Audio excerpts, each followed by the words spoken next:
Yeah. Yeah, it's all right. What's up, Sierra Winner Conte? What's going on, man? Yeah. I'm All good. How about right. Yo, you? Okay. what's up? Yo. Hey It's the guys, guys, kid. It's how the you doing? How kid. you It's the doing? kid. It's the kid. It's the kid. It's the kid. It's the kid. It's the kid. It's the kid. We're here on this beautiful Sunday hangout, man. So actually, why am I hearing myself in the back? Wait, Milko, I think I'm hearing some static from you. So when you're not talking, mute yourself. Yeah. When you're not talking, mute yourself. Then unmute when you want to talk. So yeah. So look, man, guys, this is it, man. We have a lot of stuff to talk about. Many things need to be put down because there are many discussions that need to be had and some revelations need to be had because and I think look, we're going to talk Valverde, we're going to talk AC Milan, we're going to talk Inter and Conte, we're going to talk Ole Gunnar Solskjaer, we're going to talk Chelsea, Liverpool, we're going to talk Barcelona, Thank we're you. going to talk flipping Thank Kante. So there's so much stuff to talk about. There's so much stuff to get down. It is what it is. But remember, guys, for people viewing this video on YouTube retrospectively, I'm still fighting the copyright thing. So chill.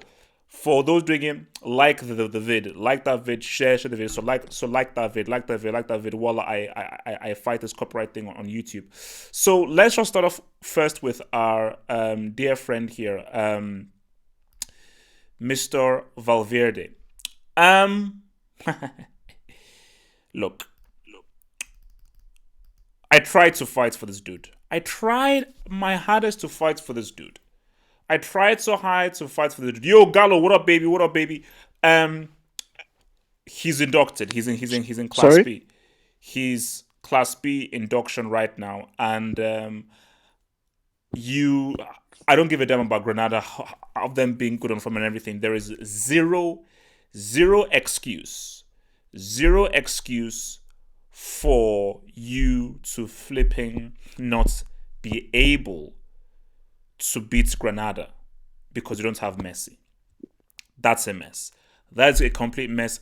That is completely disgraceful. That is completely and utterly stupid. And I think for Valverde, you've got to take the blame. You've got to take the flipping blame. So my thing is this, and this is my question to the panel right now. So I'll start off first with Abdullahi. As far as Valverde is concerned, should Okay. we still see him till the end of the season? Should he be sacked right now? Is Valverde to blame? Are the players to blame? Does Valverde deserve all of the blame? Who deserves that main blame for the crisis? Start first with you, Abdullahi. I think the crisis firstly should be blamed on the board, the entire board of FC Barcelona, from the president Brian So Bartomeu, Bartomeu. the president himself. So the Yeah, whole board. yeah, the board, Bartomeu himself, and some blame needs to go to the players and Valverde. Yeah, Valverde is not a good coach. We all accept. But what is the job of the player? Is for them to perform. They have to prove that you can play without Messi. If Messi doesn't play, we need to win without Messi. You guys, they spend a lot of money on buying Antoine Griezmann. You showed ambition of buying Griezmann. Now show it to us. Let's see how good Antoine Griezmann is without Lionel Messi. We can't just blame Valverde for everything. Valverde this, Valverde that, Valverde this. No, we need to look upstairs Okay, to the so entire let me board. ask you. Let me ask you while I chomp on my pita bread and my hummus. Who deserves Okay. more blame? Ah, Valverde Who or the deserves more blame? players? Valverde or the players? Who I deserves think more blame? both of them. Because firstly, Valverde for me is a defensive coach. It's not an attacking coach. So one, Valverde get the blame, and second, the players also get the blame too. Because yes, we accept Valverde is not a good coach, he's a defensive coach, but the job of the players for them to perform. You can't be telling them because Valverde is not a good coach, so we're not gonna perform. Zinedine Zidane of Real Madrid isn't a good coach, he's a good manager. Zidane is a good manager, he's not a good coach. But the player plays for him. They won 3 Champions League back to back, back to back, back to back. Now ask, is Zidane that really good? No, the player showed up. They played for him. That is called ambition, Okay. desire, heart. Okay. So that's what we say. So just to end. So you feel that Barca should still stick with Valverde? They shouldn't sack him. Yeah, they need to stick with. For me, with the kind of classes they are now, there's gonna be a problem with Valverde if he keep losing. If he keep losing matches over and over again, it's gonna be a lot of crisis for him. But it depends on Bartomeu himself, the president, and the entire Barcelona board. What is the we need to know Barcelona board themselves. What is the ambition for this season? That's the problem. What is the ambition? Because the fans already agreed, we are not winning anything this year, so we know. So the board need to come out. The president need to come out I am the Okay. president. This is Okay. my ambition for the club. All right. All right. So before I go to Ahmed, wait. I'm like, can you mute yourself when you're not talking? Yeah, thank you. So before I go to Ahmed, Footy Troll, about me taking L's this season. You mentioned Neymar balling in the Uber Eats League. It's the Uber Eats League. Well done, congrats. It's the Uber Eats League. Let him do that in the Champions League. Then we can talk. I don't take any L's. All I take are flipping W's. Ahmed, Valverde, what should be happening? I think Valverde has lost the plot, to be honest, but I don't think this was now. I think the So issue you that I don't think blame with the sacking players. You him, blame it all on Valverde. most of the blame, not completely all of it, goes on Valverde. And the issue is the problem with sacking him now. I don't think they should sack him right now because in such a crucial point, in such a tough UCL group, do you think a new manager can come and secure qualifications to the next round? Because Europa League football would be a disaster by Barca standards. So I say they need to try to keep Valverde, at least for this UCL group stage, because they can't be going out at the group stage. That's the first issue. But about Barca, they're a broken club now. I mean, Roma exposed the cracks. Liverpool smashed them down, and Valencia came and smoked the ashes last season. So I don't see Valverde being able to lead them to success, especially continentally in the Champions League. Okay. So you're saying that But Barca just as a squad are broken. Doesn't matter who manages them. So even if they got Pep Guardiola or Klopp, they'll still be screwed. no. See, they should have done a coach change if they were going to do so after the Valencia loss or after the Liverpool loss. Now I think it's like they're in too deep now because they bring in a new coach. It's gonna take time to adjust. They're gonna have bad performances, and one or two bad performances, and they could be out of the UCL in such a tough group with Inter and Dortmund. So they can't risk that. So what they should do is they should ride with Valverde and see by January or by the end of the group stage if they can improve their domestic form. And if they can't, or if Valverde gets sent to the Europa League, then he should definitely be sacked then. Okay.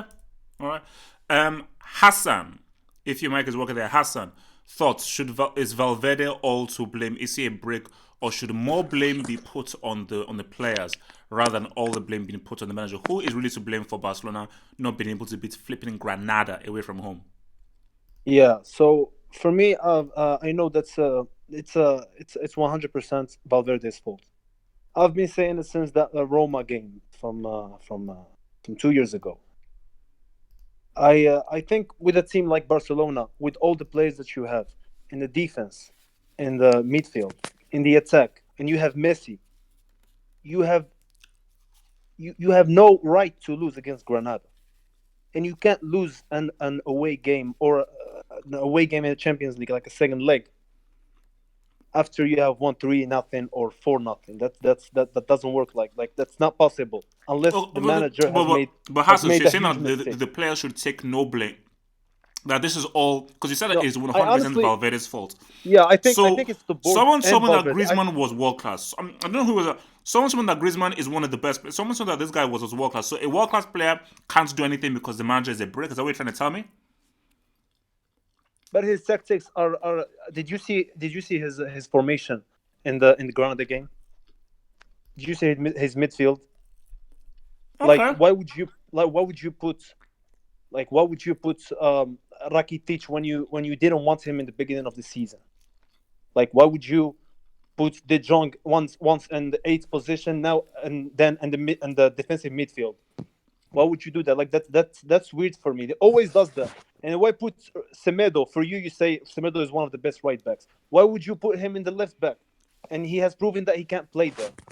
You know what I mean? Those kind of mistakes. Plus, he doesn't play attacking football. A club like Barcelona with all those attacking talents, you can't play defensive minded. You can't. You shouldn't. Like it's not Bilbao or it's not Eibar. It's Oh, it's Barcelona. So, in your view, if you're the Barca board, do you give him till the end of the season or do you sack him now? If you sack him now, who do you bring in as a Bro, manager? I've been wanting to sack him since the Roma. So yes, I will sack him right now. And I and who always do you like bring I'm a in? Barca fan myself. I'm a Barca fan. I always go on the website to see if he's sacked. Like I just want him to be sacked. So Hassan, if you sack him, who do you then bring in? You bring in I think the Ajax manager, but I don't think it's possible Okay, all right, because okay, that's fair. Ajax are holding on to him. Like, but I want an Manager. attacking minded manager. Okay, You know what I mean? all right. Like, I wish Guardiola come back, but that's not possible. Okay. Well, Azan, that's you not guys happening. could That's a bridge has get been But burnt. I'm like, chill, Xavi chill, in the chill, chill, chill, anything chill, except chill, chill, chill, Valverde. chill. We'll get there. We'll get there. Right now, Okay. anything except Hasn't, Valverde. hasn't, hasn't. Yeah. So yeah, guys. Personally, I think this is it's nothing to do with uh particularly Valverde himself or the players themselves. I think this is just a season where the guys have all come to realization that they have to put all their cards in the Champions League, and I think that's led to kind of complacence in the league. That they've won the league now, they've been winning it consistently. That they don't have that motivation or that spark anymore to want to win it again, because they know that even if they win the league again now, it's not going to give them any bragging rights over Madrid. They need to win that CL. And that's just my feeling. I feel like they've all put the cards in the CL, and that's why obviously I'm not gonna say sack Valverde or anything crazy like that. Let's see what he does in the CL, and I don't expect Barcelona to win the league, but if they don't win the CL this season, then everyone just has to put everything down and say, okay, Okay, wait, this hasn't. Very quickly. this Valverde project failed. So you said they're not winning the league this season. So who wins it? Real, Atletico, or I Granada? have a feeling Atletico can win it. It's gonna be between Real and Atletico, but I have a feeling Atletico Granada. can win it. So going back to Barcelona, I think once Valverde doesn't, or if he doesn't win the Champions League this season, I think everybody has to put their cards down and say, okay, the project failed. Valverde was able to get the league success, okay, and that was a good stage in our club. But to move to the next stage of getting back to what Enrique did with MSN, we need a new coach. We need a new motivation, new spark, and possibly in the summer, in addition to getting a new coach, get that star player. So you have a But start over to have a new I got a identity in the question. Champions League. So Azim, I got a that's what I question. think. It's just an end of a Azim, cycle if he doesn't win it. Yeah. Azim, I got a question for you. You said Valverde should be given chance, but we need to look at Baltimore himself, the president. What's his job? Is the president? He needs to come out and talk like, this is my job. This is the ambition we have for the Barcelona club entirely. Mm. Barcelona is a big club. It's not a championship club. This is the best club in the world we're talking about. He needs to come out Yeah, and talk. but maybe he told them, This okay, is the guys, this is ambition. the season where you look at the Champions League, and the league. It's good and all, but we need to put all our cards in the Champions League. Okay. All Yeah, right. So wait, moving on. All right. Wait, Judima. what was the original question? Wait, Okay. basically, the question is this. Okay, so sorry. Let's just go to. Okay, I'm going to go to KJ Wash first. So KJ Wash. The question is Valverde solely to blame for all the issues with Barcelona? Should he be sacked or should he be given more time or should more blame be given to the players? Who is the main culprit? I don't want 50-50. Who is the main culprit for Barcelona's woes and their leaky start to La Liga this season? KJ Wash. So, in my opinion, I'm gonna say players, only for the simple fact that a lot of the games, if you watch, like certain players aren't. Not even just now. If you go back to last season, you can blame Coutinho, but I would just say certain players who don't, whether it's confidence, lack of ability, or lack of wherewithal, is just.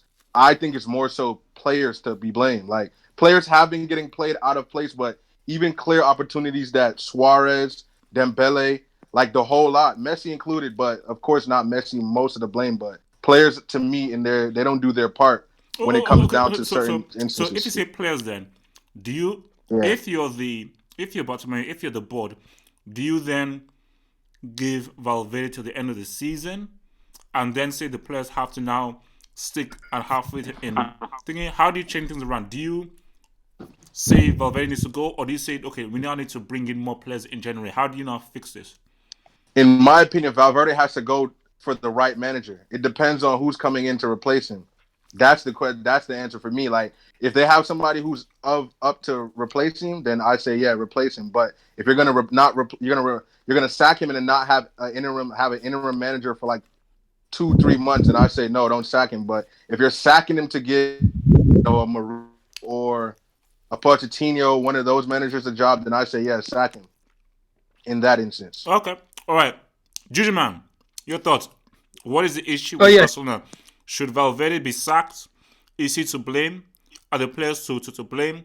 Who needs to shoulder the blame for these guys not being able to beat Osasuna or Granada? what you call it's partly. I wouldn't blame Valverde because everyone knows this. He's not an elite coach. Everyone knows he's not an elite coach, so you can't blame him. And I'll blame I mean, the system. I guess it's him. No, I'll blame Valverde because the system Barcelona are playing. You just said you wouldn't blame Valverde. Because Now you're saying to blame Valverde. wait, Double H. Half of me says, I mean, how can you blame the guy? It's no one rates it. So respect, but the other part is, but the other part is, Valverde was responsible for like the Champions League exits. This man has an offensive team, and his playing style is defensive. Another part of this Barcelona problem is some players. I mean, people rate Suarez highly, but I don't. I just think it takes him time to, and I mean, I see this Barcelona system where Suarez is done, bro. he is, but he's Messi's friend, so he gets to stay. And I see this system where Valverde, I mean, Dembele doesn't even get a chance. Man, I'm not sure if he's effective I mean, he looked good in the one game against Bilbao, but I'm not sure he's effective in this Valverde system. The easiest solution for Barcelona is to remove Valverde. That would be the easiest solution. But I mean, with Valverde, just get rid of him. But I wouldn't because I mean I don't give him credit. I mean I don't give him credit that much. I don't rate him highly, so I won't give him like hush. But I mean the easy solution for Barcelona is to get rid of Valverde. So if you get rid of Valverde, who can you bring in to then make Barcelona quality again? Who is out there? Look, I don't want to sound like a broken record, but what would be perfect for Barcelona is Ten Hag. I think Ten Hag will be amazing for Barcelona. Barcelona will be back to the Pep days if they get Ten Hag. Wow. Okay. But Juju. Juju. See, a lot of people say Ten Hag, but my only response to that before I go to Milko is you do realize that Xavi isn't there, Iniesta isn't there, Sergio Busquets is that's a big. and the Cannibal Suarez is also in decline. But it's fine. But look, don't worry, we'll get back to you. Sorry. Just respond. De Jong and Dembele. I think Ten Hag is good at working with the youngsters, and if they can get, if you get the guy, Dembele's career will improve, and De Jong, I mean, But Juju, the issue right now though is if you sack Valverde and you get another coach, and it takes time for that coach to click, they could get knocked out of the UCL at the group stage. Imagine that. Like, but with Valverde, you can even get knocked out with Valverde. I don't think it makes a difference. Exactly. it's more of a solid. Wait. We need to move on. Okay, let's bring in Milko here. So Milko, I still view you as a Barcelona fan. Like, so all of your videos and stuff. I mean, easy, just chill. Let me remember. I still view you as a Barcelona fan. So Milko, who is to blame for your supposed previous team's decline? Are you going to put all the blame on Valverde? Are you going to put all the blame on the players? Who is at fault for Barcelona breaking up? Yo, what? Hey, Who's in the kitchen? yeah, who the heck is in the bloody kitchen, man? Let me meet this dude, man. Throwing plates and everything. Yes, like what the hell? All right, so Milko, who is to blame for Barca's thing? Is Valverde to blame, or is it the players? This is a really good question. I don't think Valverde is to be blamed personally because This is what I'm seeing a lot. And I think this is the massive fall Don't put from the blame grace on from Messi. Barcelona. Don't put the blame on No, Messi. no, no. It's a fall from grace from Barcelona. There's a fall from grace from Barcelona. Barcelona is not the team that they once used to be in 2011 to 2015. They're not that team anymore. They're done. They're dusted. Like Good the points. team is irrelevant. They're no more that good. And the thing here I want to say about this game is, and I'll say this, I think, and I think this is the solution. Start from square one, and then work your way back up. They're not starting from square one, so how are they gonna win the UCL?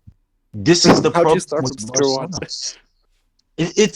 No, it's true because the thing here is Valverde, he has good tactics. He doesn't have players who, when they're 2-0 down or when they're 1-0 down, they can respond to those kind of score lines. You know what I'm trying to say? For example, when they were 4-0 down against Liverpool, nobody responded. There was no player in that pitch who could respond to that 4-0. Nobody could respond even with the G.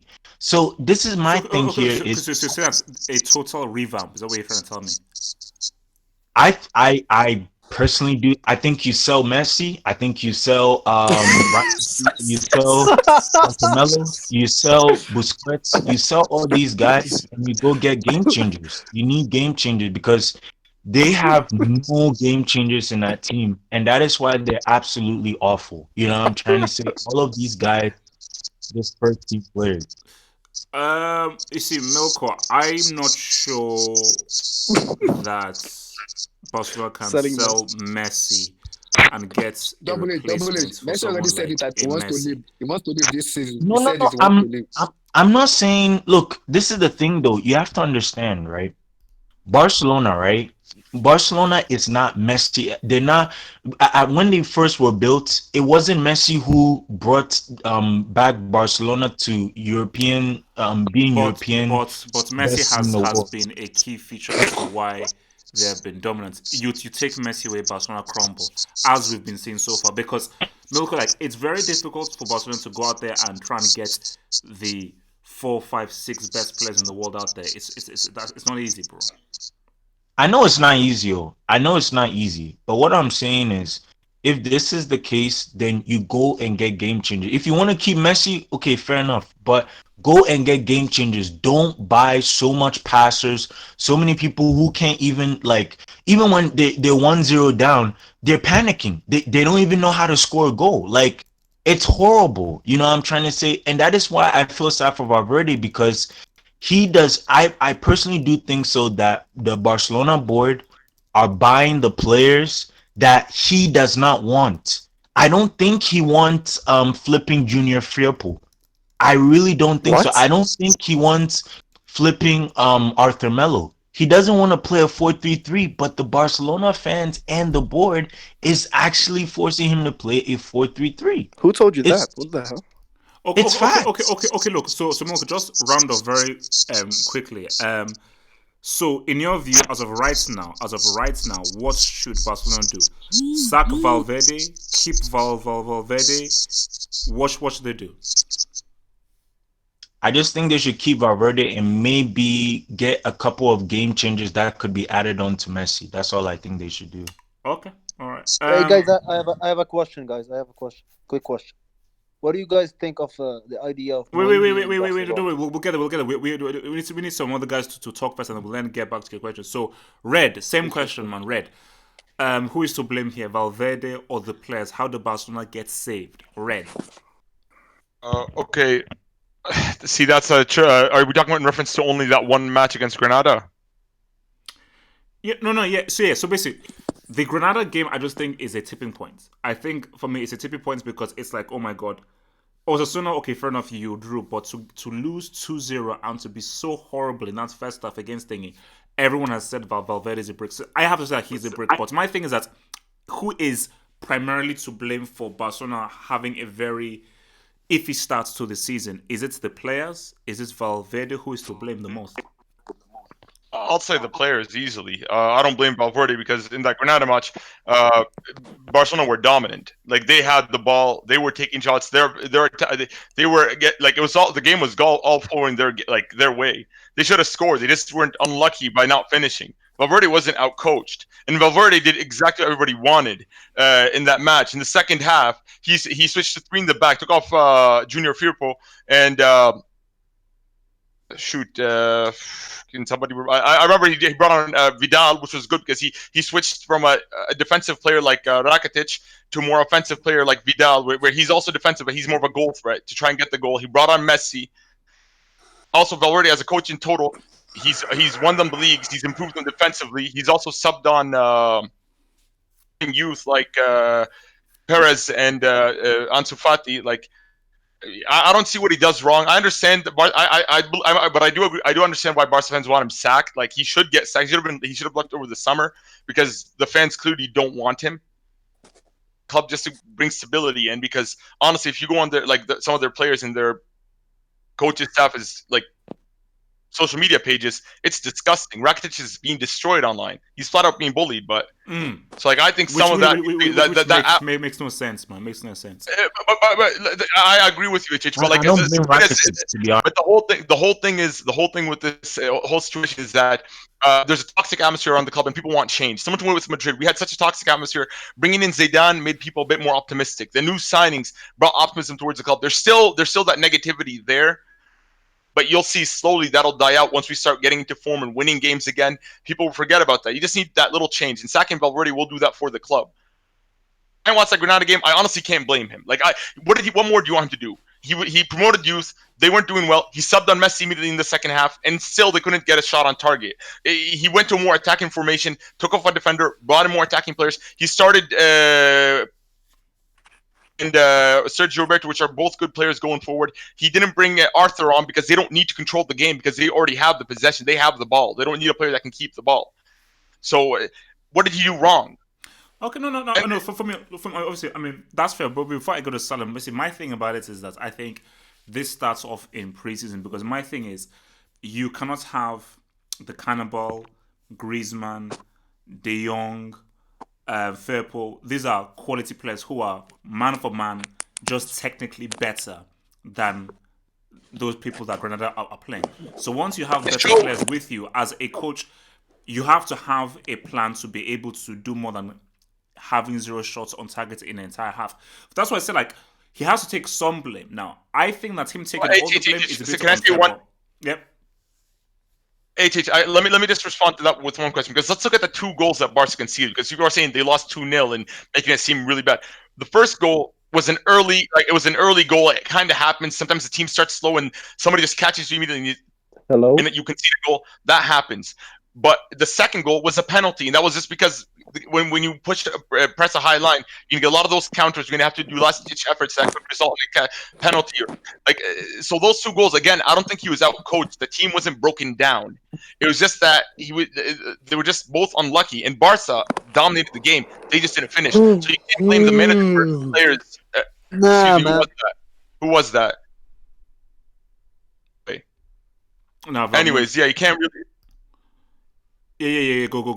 So now just around us. So before I go to Salam, so if you're Bartomeu, what do you do now?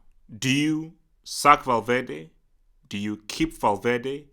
Do you now try and get new players? What needs, because something is broke with this Barca team. So what would you do to try and reignite this Barca team? Valverde gets sacked first thing in the summer. He should come out in a press conference and say, "I'm leaving at the end of the season." Just make sure that give everybody insurance, but assurance. Sorry for him leaving.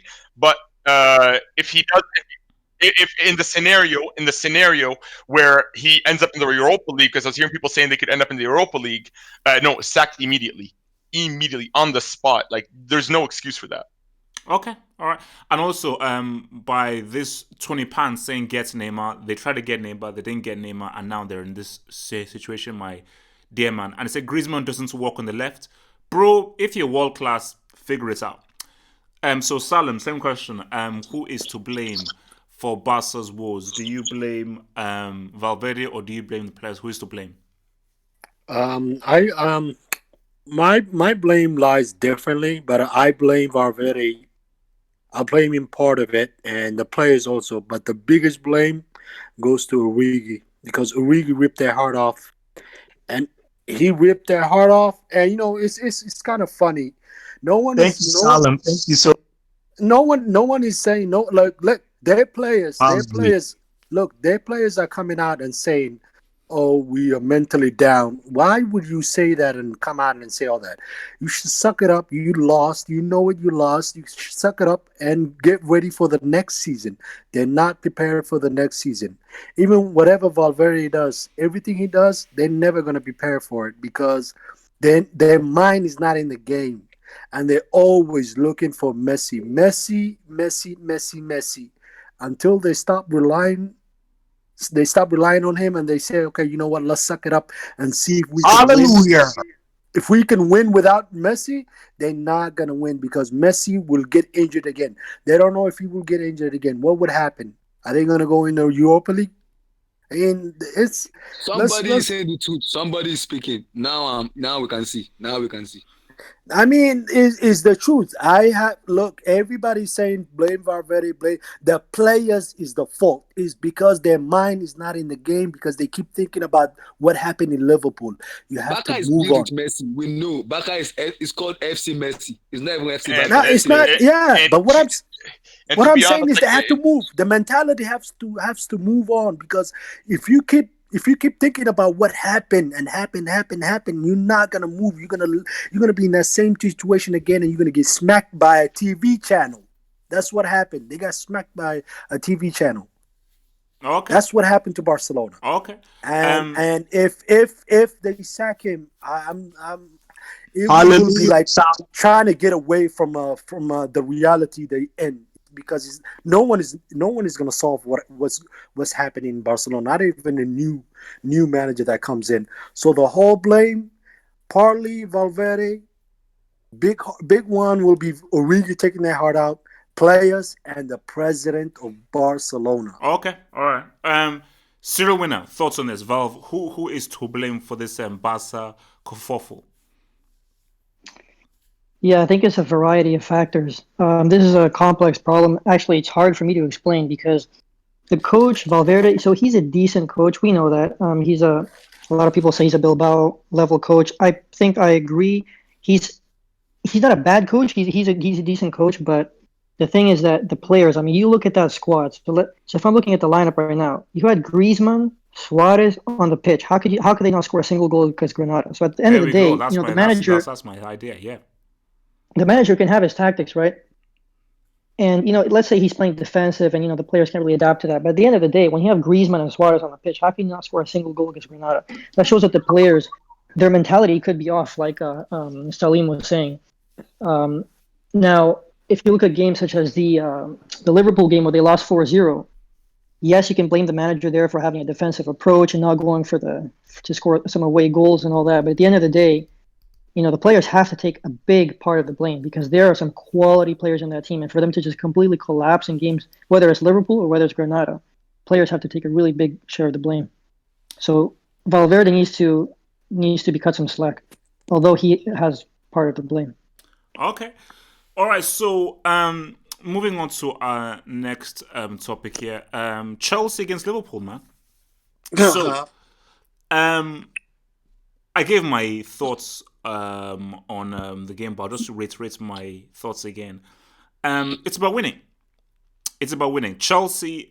I think Chelsea is a bad matchup for Liverpool, and I think if this Chelsea team had a 2015 Diego Costa, if they had a peak Drogba, they would have beaten Liverpool in the Super Cup and in the league. But they don't. They don't. So as much as they caused issues and created space, Liverpool held themselves well. I thought Matip was a flipping beast in that second half.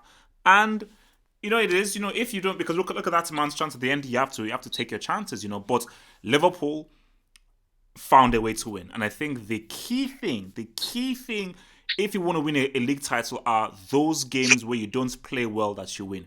You can't play well every single game, and if you can win games when you don't play well, that is the mark of champions. And Liverpool will know that they can, of course, they can play a lot better. Of course, the front three can play a lot better. Like the front three, that is the worst game that the front three have had this season. But the result says 2-1. Liverpool have 3 points and they maintain their 5 point lead. Well, we'll get to Kante somewhere, but just very briefly, just as a whole, thoughts on the Chelsea Liverpool game. Did Chelsea deserve more? Did they not deserve more because they bricked their chances? Does this now show that Liverpool can seriously win the title based on them winning this game when they could have easily drawn the game? Abdullahi, hit us off. Double H. Thank you. Though the match really hurt, really paid me because the amount of chances we missed, Mason Mount, Tammy Abraham, Bashwai, a lot of chances. I was really pissed off. Like Why can't they really put good those chances away? Why can't they put those chances away? Tell me why. It's called That's experience. the level of ill experience. It happens. That's the level of ill experience on the team. That's the level of ill experience on the team. Because those chances, if those chances go to Sergio Aguero, that's it. That's done. If those chances go to Sadio Mane, bye bye. If those chances go to Mo Salah, that's it. We're done. That clear. Those are what I call clutch chances that they missed, and it's part of inexperience. It's a rebuilding process. I understand. I know. But in the first half, Liverpool were the favorite. They were phenomenal in the first half. I was like, wow. But they did not play. I can literally say they didn't play anything. The only thing they were doing was just cross and not. They didn't play nothing in the second half. But people are asking, where the hell is Pulisic? Why wasn't Pulisic Bro, playing? the problem with Pulisic is not yet match fully sharp enough. He's not yet ready yet. Lampard said he's a good player. We know how good he is. We know how good Pulisic is, but he's not yet sharp enough to be played. If we want to play Pulisic, we need to play a 4-2-3 formation. We can't play Pulisic in 4-3-3 formation. If we want to play Pulisic, we have to take out Aspilicueta, take him out of the team, take out Marcos Alonso out of the team, then play Emerson and Reece James. Then you see the best of Pulisic. That's why Pulisic play very well because he play with eye line. You can't play Pulisic and Aspilicueta together. It's not, that's a bad match. So do you feel that Chelsea deserved to win the game? Do you think that they should have had more? I think we deserve to at least to get a draw in that match. A draw because we were very, very poor in the first half. Very in the first half. I was like fortunate to even get a draw because we were very poor. But the second half, we deserve to at least a draw in that match because the countless of chances we missed, that was too much. And I'm gonna give credit to Adrian, the second goalkeeper, to Alisson. That keeper is really good. He's a good keeper. Is a good backup to Alisson Becker. Good keeper, very good. Okay. So just to round up how I go through it, do you think that this win for Liverpool, tough win, do you think that this gives them a boost to win the title, or it's too early to say? For me, I said it. I don't know if it's. I think I was speaking to Salim on the Twitter. I don't know if it was Salim. I was talking to a Liverpool person. I said it. Now I'm not still convinced yet about Liverpool. Last season, 97 points and they did not win the league. I'm not still convinced yet. Liverpool needs to beat Manchester City first, back to back, home and away. If they beat them back to back, then we cannot call them champions of England. They need to beat Man City back to back with a phenomenal goal difference, not beating them 2-0. I want to see Liverpool dismantle Man City 4-0, 5-0, back to back. Okay. Then we can speak. All right. Okay. All right. Ahmed, thoughts on the Chelsea Liverpool game where Chelsea unlucky, and do you see this being that Liverpool are now serious title contenders after this win? All right. Hassan, thoughts on the game? Chelsea, Wait, you can't hear me? You can't hear me? Okay, I'm gonna talk. Go. Okay, well, I think a lot of things can be said about this Liverpool side and their attack. I think the beauty of this attack is that, see, if Salah has a bad game, Mane can pop off. If Mane has a bad game, you have Salah. When they both don't necessarily show up, you have Firmino who gets goals. When Firmino doesn't get goals, you get goals from the fullbacks. Goals coming from everywhere. Van Dijk gets headers. Matip gets goals sometimes. I think that's the beauty of this Liverpool team. And about being title contenders, there was title contenders from the start of the season. From the game against Norwich, Liverpool have been serious title contenders. This Chelsea win doesn't change much. And for Chelsea, I don't think they should have won that match because They were simply dominated in the first half. Liverpool could have had much more than two in that first half. I think that the PE teacher, sadly for Lampard, he did well the second half, but the finish wasn't really that good from Chelsea. And the Azpilicueta goal that people, I'm surprised hasn't been mentioned yet, the VAR decision. I think that was a good decision because, by the book, that was an offside. Yeah, it was only a few inches, man. Come on, man. It was a few No, no, inches, no. man. Come on, man. Ahmed, By if you are the calling that a Benefits good of the decision, doubt, man. Benefits of the what of doubts. Son? Benefits of the doubts. What Give of me a Tottenham break. Hotspur? Son. nah. Or All so right. I'm so so you don't feel this is a crucial win for Liverpool based on It's the opposition? not really because I mean, who is Chelsea in 2019 right Whoa. now anyway? I think what should be more discussed on is why they fell out in the second half. Jurgen Klopp needs to make sure that doesn't happen again. I know they're coming off that Napoli loss where they also eased off towards the end of the match because Liverpool need to be able to play the full 90 against bigger opposition like City when they play City in the Premier League, or even sides like Leicester that will take you all the way, or sides like Wolves that will Why play I the was full pissed 90. off because I expected at least a draw because the way Liverpool was playing the first half, I was expecting us to dismantle us. But I was shocked when I saw them playing second half. They were just doing cash up. That was it. Clear chances we missed. I was pissed off a lot because that match we deserve at least a draw in that match. A See, draw. I was I Okay, pissed think off, okay, man. okay, okay. I Wait, I wait. was. think Okay, no, okay, wait. Liverpool. Let's move. Okay, okay. So let me bring in your boy Hassan. So Hassan, thoughts on the game? Uh, the game, I think Liverpool have something that Chelsea don't have, which is experience. I think Hmm. Chelsea have God bless kind you, of Azim. God bless you. That's exactly what I'm saying. they The have experience pretty has a much lot. a new team. Chelsea have like a new team compared to Liverpool. They didn't do any transfer. They have like the exact same team that won the Champions League, and they know how to play. They know how to score goals. That's the difference for me in this game. And also, like people say that Chelsea played better. Yet, yes, in the second half because Klopp changed. He took off Mo Salah and Sadio Mane and brought in Joe Gomez and Milner. He meant it to be. He wanted to be more defensive, just like he did against Tottenham in the final. Like he knows how to win games. And for if they are title contenders like Liverpool, I think for Man City are still the best team in England, in my opinion. Like they are the league winners. They are the team thrashing other teams 5-0, 8-0. I agree with Abdullahi in that Liverpool have to beat Man City in order to win the league. Like the win will psychologically affect Man City and allow for a larger gap on the table. Exactly. There needs a better goal difference, like 5-0, back to back. I don't want Okay. to see Oh, winning yeah, 2-0, we need to move. 1-0. Easy, I don't easy, want easy. to We see need that. to move as well. All right. Hazem. So thoughts on this game, man? Oh, guys. So, yeah, man.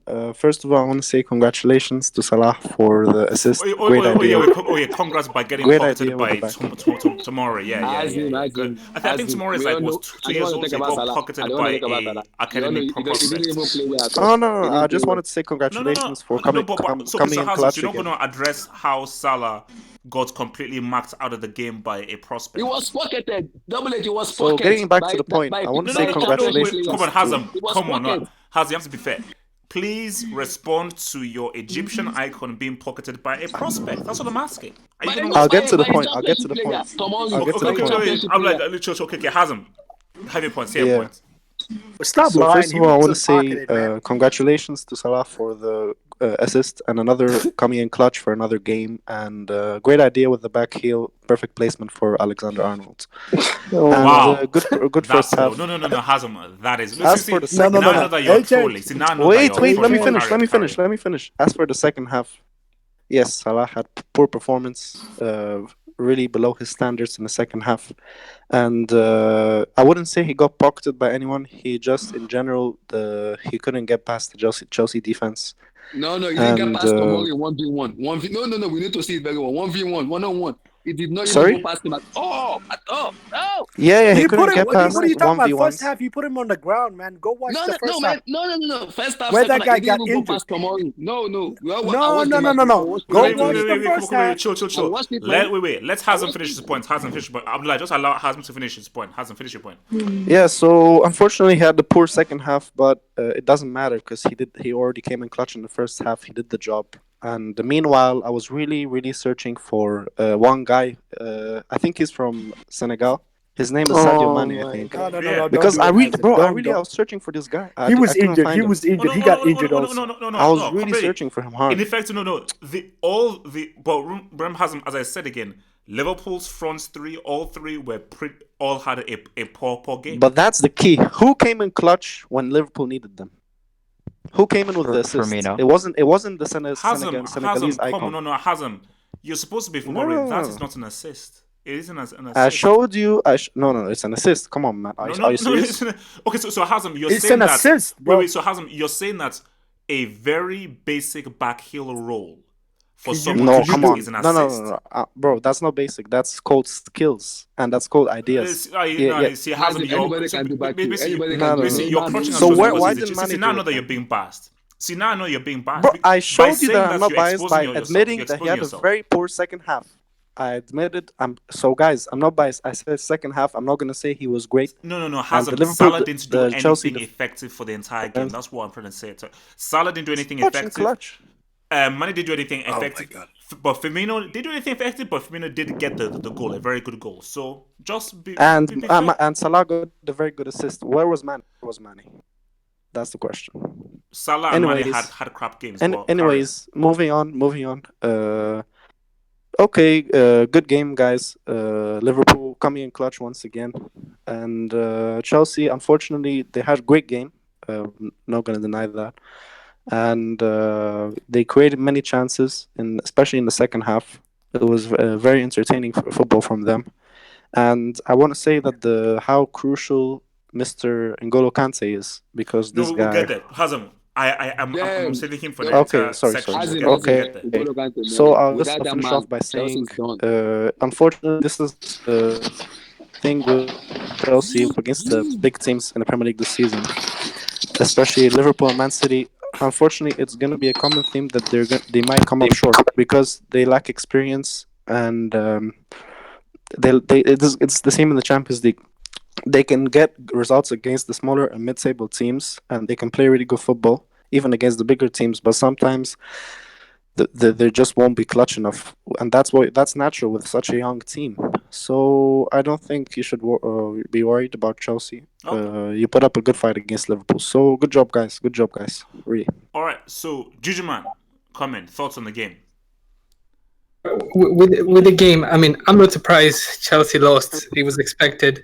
And the other thing with this game, overall, I think, because I'm not going to go, majority of what I want to say has been said already, but so I'll just keep it brief. So with this game, I think it's a testament of how good Sarri is, because I know Hazard is not there, but the overall, like, I don't know how he accomplished to get with the majority of these players. I don't know how Sarri managed to get top four and win Europa League. It was Zad. Jujuman, it was Zad. But the other thing with this Chelsea, I mean, with Liverpool, I'll start with Liverpool. With Liverpool, I saw the Salah assist. It was decent. I'm not sure what Chelsea defenders were doing there, though. I'm not sure. I mean, all flat-footed. But the other thing with this team is, I just closing. With Liverpool, with Chelsea, it's inconsistent. I don't know if they'll get top four. I doubt they'll get top four. I see what United are doing, bro. Inconsistent. I think a random team. I mean, Arsenal are guaranteed top four now. Wait. I'm like, sure, let Jujuman talk. Jujuman, go for it. Yeah, so I think Arsenal are guaranteed top four because of. I mean, United are not even in the conversation, but Chelsea doesn't. They don't look like they'll finish top four. It's too inconsistent. I'm not sure where they'll land. And with Liverpool. So I mean, does this game give you more hope that Liverpool can win ugly and then they can win ugly in order to win this title, or it's too early to say? I think it's too early. So far, it looks good for Liverpool. Look, personal, like I'll disclose my personal bias. I mean, I changed. I want Liverpool to win this title because Wait. You're a City fan, bro. What the hell? I was like I'm neutral. Like that City. I mean, the not to change the topic, but that City. I mean, I don't see why a team inferior opponents and then lose to Norwich. I mean, what do like? It's all every game is 3 points, so I don't know what they're doing there. But what's it called? But with Liverpool, the one problem that I say it's too early, just close. The one problem I say it's too early is they still have Club World Cup, and if they do well after Club World Cup, then they're serious. But that Club World Cup, I know it's 2 games, but it will. That's where every team falls. Every Champions League, every team falls apart after the Club World Cup. So if they can still stay strong after Club World Cup, then it's their title to lose. But that's where I expect them to drop points. All right. KJ Walsh.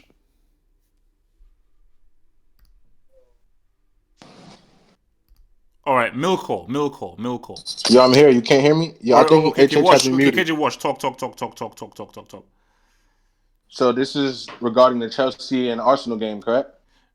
No. Chelsea Liverpool. Thoughts on the game? Oh, Chelsea Liverpool. Oh, I'm sorry. So with that game, I watched highlights. I didn't get to watch the full breakdown of the game, but for me, it's just I think there's obviously complacency in Chelsea's squad, and yeah, like I just think that's what it is. And for me, I'm not gonna be too harsh on Frank yet because he's a legend. I guess, and that has nothing to do with his football acumen as a manager. So, but I just think he needs a bit more time, but they need to kind of round up. I guess Conte needs to get into full swing of things. At this point, Liverpool is obviously at this stage in the game the better team. So I guess you would think that Liverpool would dominate the match. But for me, it's just Frank needs more time. Chelsea needs to show that the time that Frank. How much time does he need though? I think at least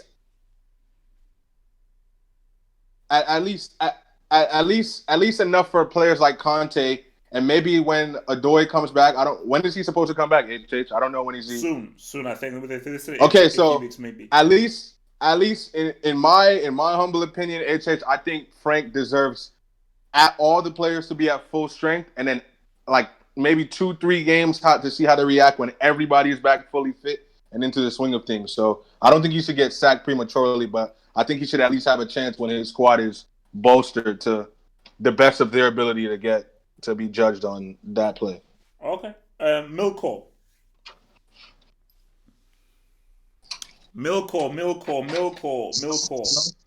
Yeah. Sorry, what's the question? Reflecting on the Chelsea-Liverpool game, where Chelsea unlucky, and does this give you more hope that Liverpool can actually beat City to the title? I don't think Chelsea were unlucky. Sorry. Let me change my words. Lampard needs to get sacked. I'm sorry. I am so sorry.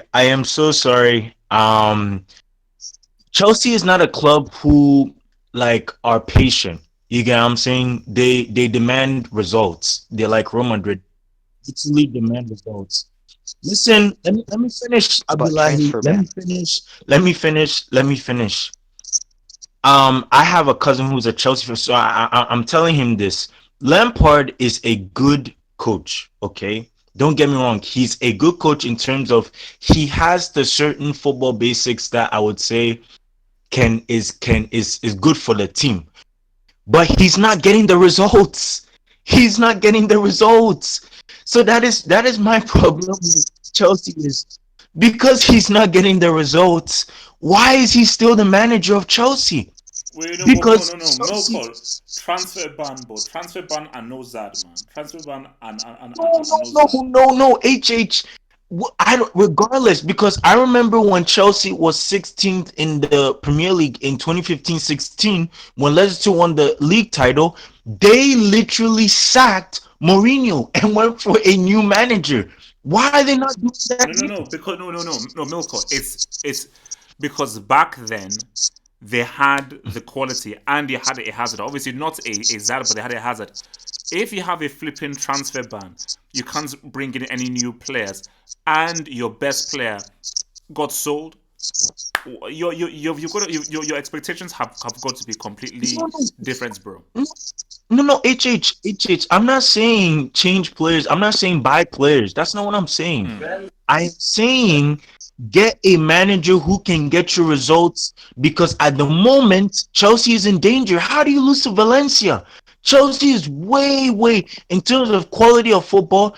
One UCL Chelsea, they should beat Valencia all day, any day. It's fine. No, but no, Milka. We all know that the dude is a rookie. But what can we say? Okay, but look, just round off your point before I go to red. Just round off your point. All right. Well, what I would say is, fair enough. Yeah, Liverpool won. Do I think they can win the league? It's not a league format team like City is, so I just don't see Liverpool winning the league. But I think they can win the Champions League. I actually think Liverpool can actually win the Champions League, so they are a Champions League team. Chelsea, I'm just gonna say this: N'Golo Kante, what a player he is. Yeah. We'll But just is chill. We'll get them. Just chill. We'll get them. We'll get them. I know. But let me round off. But to be honest, and I'll say this: N'Golo Kante needs a better manager. He cannot be a rookie manager. It is absurd. I'm sorry. Okay, red. Just briefly run thoughts on the game. Overall, it's look for Chelsea. They played very well. Like again, I'm not going to blame Lampard, especially as a transfer ban. Why would they sack him? That'll be a dumb decision. If they're going to sack him at the end of the season. Because even if you get whoever you get in right now, you're not going to do well. Because one, you can't buy players to really improve on the squad, and two, really like you're promoting youth. Like what he's doing is right. Like you're going to see whoever's quality this season, you keep them and you drop the dead weight. So let this play out and just leave Chelsea. They played very well. N'Golo Kante, incredible player, especially for his wonder goal today. He skipped past Fabinho, supposedly quote unquote the greatest DM in the world, apparently. According to Liverpool fans. According to a lot of people I'm hearing right now, which I didn't see it at all today. What's it called? Yeah, so for Chelsea, great game today. Liverpool also like this is why this season's kind of looking kind of different because they're winning games like against Norwich. Like even I know they won that game in the opening game, but it was tricky. It wasn't comfortable. Like they grinded that win out, and they did it the same today with Chelsea. They grinded a win. That one of those front three showed up. Hazard, I don't know what you were talking about, bro. Like Salah had an awful game. Like he didn't dribble past anybody, by the way. He had 0 dribbles. Keep going, man. Keep going. Keep going. Yeah, I just yeah. So like I just thought he was for. But hey, Firmino showed up, quality goal. Trent Alexander-Arnold, like that was another quality goal, well deserved by Liverpool. Nobody. It's a free kick. No, it's not. It was all him. It's an assist. Could have done that. Anybody. Like, no, it's not an assist, bro. Yeah, okay, whatever, man. You the knowledgeable person. Okay, go ahead. No, it's actually like you can look it up. The goal. It's an assist. There was no assist. I wasn't credited an assist for it. If I'm hurting, I don't want to hurt anybody's feelings here. It's just an assist. No. Do you want me to pull up the Wait. Just wait, Red. Don't sorry, make me let me pull just up hear the Red because we EPL. can't hear guys talking about each other. But so Red. What's he saying? That's pretty much it, HH. Like, good game by Chelsea, well-deserved win by Liverpool, and yes, for the guys that were Salah was poor today. I'm sorry, he was poor. Whatever, man. To be sorry, it's true. Mane was mediocre as well, but he wasn't as bad as Salah. Salah way more. It's like Red. It's like I don't know why because this is the danger of player worship and everything. Is you can't ever be real when a guy has been crap. Salah and Mane were garbage today. They were both crap, and they didn't do anything of any effects. That's just the fact of the matter. Okay, so I don't care what it stats says. Salah didn't provide any assist. I know what an assist is. That wasn't an assist. So they were both poor. But so Red, just round off. Red, round off your point. But that's it. You have nothing else to add on to that. Like I want to hear what the rest have to say if I'm going to respond to them. So okay, all right. Salim. All right. First of all, it was the first half. Liverpool played out, like played the way they want to play, how they want to start it, and they got the 2 goals. I mean, from Trent, assist from Salah, which EPL website says. I don't care Uh, what the hell a website says. That's not an oh, assist. but That's okay, a basic training pass. There's no okay, skill well, okay. You, involved in I that. But want to see carry on, if you could carry on. do it. You the pro, right? I mean, we'll You're see if you actually could do so it. when you're going to describe that goal to somebody, are you going to mention Salah's assist? You're going to mention the finish No, by Trent Alexander-Arnold. Yeah, it's Like, why can't you it's just like praise Alexander-Arnold? all Like, we I can don't get anybody it. praise. cares about That's is what I a said. An bloody amazing incredible, shot by Trent. amazing Nobody's going to goal. say, Let me man, finish. what's an Can I amazing land? vision and Can a I pass land by and finish Salah? my point? Only Let me Salah finish. mentions, but carry on, Salim, carry on. Go for No, it. no, no, no. Okay, okay. And I'm my and the second half started way like Liverpool in the first 5 minutes. They were trying to get the third goal, try to press Chelsea up way high. Then Liverpool kind of like sat back and try to manage game management. That's what Klopp wanted, and it kind of backfired on him because if you guys watched it, if everybody watched, what happened? How did they isolate Salah in the second half? Who do they put way over the top in Marcus Alonso, right? Marcus Alonso, what was he doing? Tomori was the one that marked him out. No, Tomori no, no, no, marked him no. out of that game, bro. He got dispossessed like 20 times in that game by We him. know that. That's why I said they marked him out of the game. We go 26th.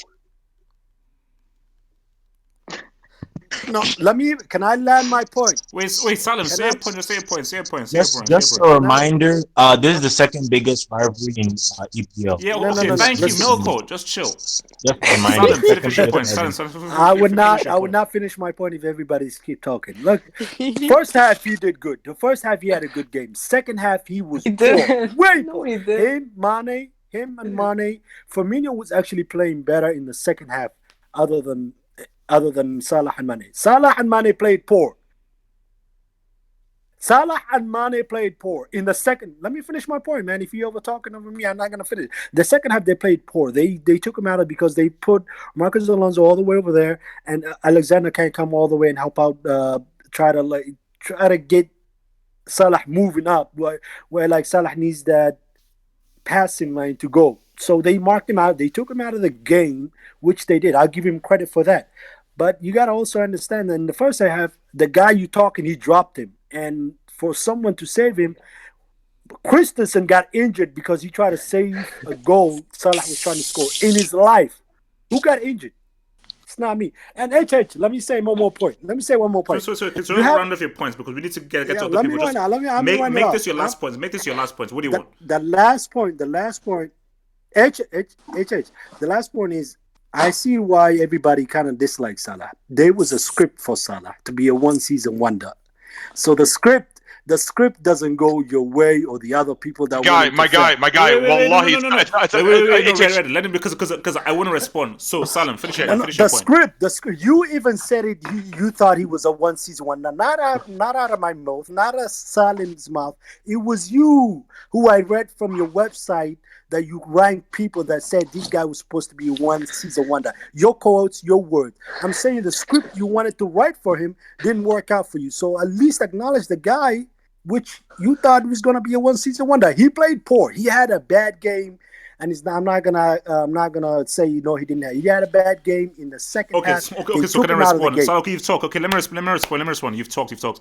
So my response to that is that I already admitted that this guy is not a one-season wonder. That he has actually exceeded expectations because I thought he was a one-season wonder. But what I keep on trying to remind people is Salah is very good, but he's not as good as people think that he is. He's a damn good goal scorer, but as far as footballing skill, he's not as technically proficient as either Mane or Mahrez. Both Mahrez, Mane, and Koulibaly are three guys Baseless better claim. than him. How is it baseless? It is Let me finish my baseless point. claim. I did wait. Like I let you speak. Let me speak, and then I'm going to move on to serial winner. So the whole point is that, as I say to people, I couldn't give a damn who the hell your idol is. I couldn't give a damn who the hell that your club is. I am objective and I call it as it is.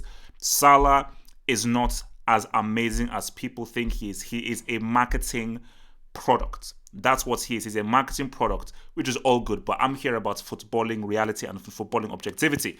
Serial winner, hit it. Thoughts on the game, serial winner?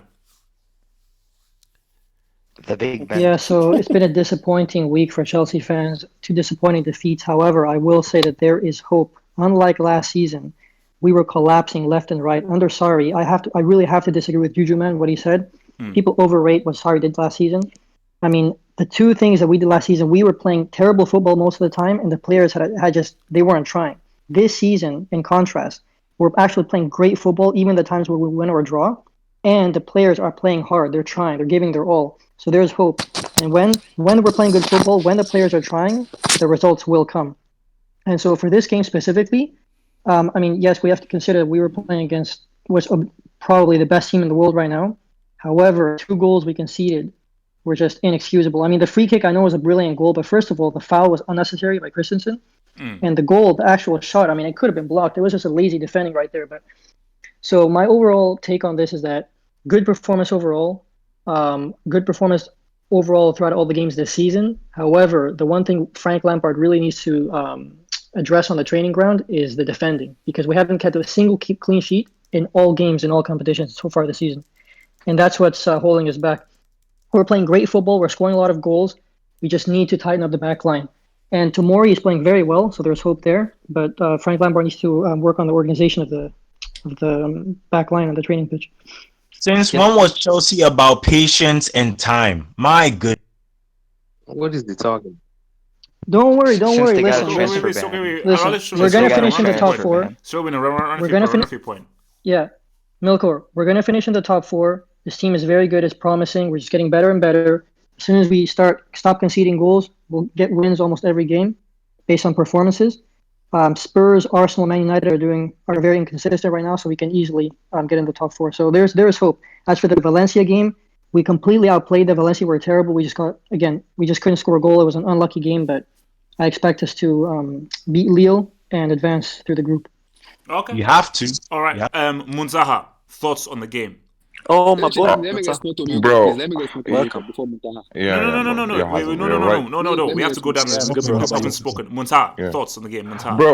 Bro, for me, I think so. Chelsea was impressive for me. Like, let's be honest, bro. And the thing is, this is the best team, in the world. I mean, Liverpool. Yeah, you're playing against the best team in the world. Let's be honest over here, okay? And to lose to the best team in the world, it's not a shame. Even you're playing at your crib. I don't think so. It's a shame. And first of all, you have to understand, bro. It's I'll give you kind of example, okay? It's like you are giving Michael Schumacher to drive Corolla on the F1 track. This is what you're giving, Frank Lampard, this kind of team, bro. You're not giving him Ferrari, bro. You're giving him Corolla, to drive on F1. So how can you expect, even though with that, I think that this team is clicking good. You need to give Frank Lampard time. You need to give him, at least 3-4 more signing. So, one more center back, or might be on top of that, you need one more world-class winger to replace Willian coming season. And for me, break of the game is Tammy Abraham. Easily. Whoa! What the hell? Bro, congratulations. What the hell? Yeah, bro. Yeah, bro. Sorry, man. You have to pass to. How about Mane? Bro, For me, Mane. Let him land. Muntaha, let him land. Yeah, Mane. Bro, hatred. Should have played Giroud instead of. Bro, you could have easily let off the ball. That's no brainer in that. It's 1-1, game over. 1-1, game over. Now Liverpool is in pressure, and now Liverpool have to come back at you. Now, for me, I think so. Jorginho was really good in the first half, because the way he gave through balls to to Tammy Abraham, he missed one-on-one chance as well, bro. I hate it, bro. How can you ignore that? Okay, look, he's scoring goals. I respect him for that. But he missed a big game, one-on-one opportunity. He could have passed the ball. Liverpool back in the pressure again. Let's see how it goes now. But he messed it up. Let's talk about Mane. Yeah. For me, Mane was invisible in this game, bro. I cannot find him, bro. Let's be honest. Wait. Yeah, First of all, look. I don't pick sides between Salah and Mane. For me, I think so both of them are the same. But from this game, I think so Mane was invisible. Salah did 1 or 2 jobs, something like that. But it's not a great job though. But I think so Salah was slightly better than Mane. But both of them are shit. Let's be honest. Okay. And bro, overall, man, I think. Wait, Muntaha, quick question.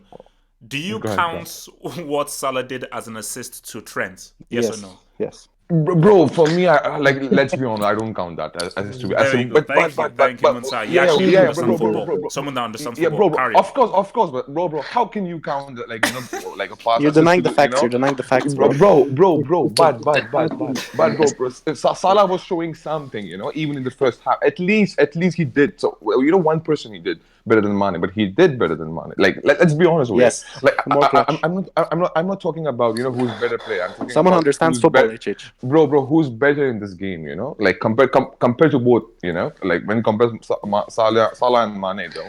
So I think so. Salah's a bit better, and for me, I think so. Look, man, there's blessing in disguise for Chelsea. You know what? Chelsea will qualify for the round of 16. I think so because this team is good, man. And in a game against Valencia at home, bro. For me, I think so. Valencia just show up against Real Madrid and Barcelona at home, bro. Valencia is not that great team. Let's be honest with you. Right now, with the current state of Valencia, Chelsea can beat them 2-0. Munsai, man. Look, 3-0. I don't know, man. Just look, I don't know about that whole thing. It's getting very, very, very tricky indeed. They made But look, HH. You have to understand. okay, Valencia Munsai, is round low off because scoring team, bro. I need to get to Okay. Mane. Round off. Bro, I think so. Chelsea can do much better in Champions League, and I can see some light, So yeah, they can do it. They can do it. Okay, And no, they no, should Abdullah, start chill. Jude. They should start I'm going to Jude. Mane. Jude Chill. should start. Okay, Mane, thoughts on it. Okay, Mane, you're the final person. Round off. Chelsea, Liverpool. Thoughts on the game. I think Chelsea. The good thing for Chelsea is they created a lot of chances. Tammy Abraham, he's trying too hard to have a great goal. He should just the back heels and all that. Why can't he just make a simple finish? And again, he wasn't clinical. Look, Mane, Maybe relax. Stop. Look. Why did you lose to Norwich? Why should Chelsea do your dirty work, man? Stop doing that stuff. Finish your listen. points, man. Maybe it's just inexperience, but some of those chances, maybe we should have done a little bit better. But granted, he can have one off game once in a while, especially against Liverpool. It's not a big deal. He had an okay game. Defensive wise, Chelsea are terrible in transition. Like when Liverpool, Right. every No time question about Liverpool it. No transition, question. You're right. Wait. I'm like, just chill. Let's let this guy talk, man. What the hell? Go. every time Liverpool were breaking an attack, Chelsea's defense was disorganized. Marcus Alonso with its 29 pace can't keep up. Once he goes forward, it's pretty much game over. Once Marcus Alonso pushes forward and you get a counterattack going quick enough, I don't know. Manny, Alonso is trash. Exactly. That's what I'm saying. As teams should take advantage of that. Just let him go as far forward as possible. Make a quick counterattack. Even make a long ball towards your fast winger. It's wide open. Chelsea defense is wide open. And Chelsea in set pieces are terrible. I think just defensively they're not organized because maybe they haven't played enough with each other. A lot of the new names. Kepa was okay. I mean, that set piece goal, what can he do? I mean, I didn't even expect that watching it. So Liverpool, on the other hand, they're Beautiful defensively assist. shaky. Van Dijk, I mean, the guy is all fluff, but he's a good center back, but he's not as good as which you don't have. um. Yeah, thankfully. Okay. So Manny, just round off your points. Round off your point, man. And Yeah, And true. Liverpool as well, attacking wise, yeah, they didn't have a good game, but I still think they're a very solid team. The only thing I would say about Liverpool is they still have better opposition, like Man City and the rest of them. Because Chelsea, really, let's be honest, nobody expected them to do anything this year, especially with that young core, Mount, Abraham, and a bunch of new players in the shift. But Chelsea's doing good per se, but they're not at Well, Liverpool's some level. people expected semis minimum. Okay. Last Look. Let's move on. We have to move on. So basically, someone just put in here that who is better than Van Dijk. I still put Koulibaly better than Van Dijk as far as defending goes, but that's just me. I agree with you. To be honest, I agree with you on that. Kante. I want to talk about N'Golo Kante.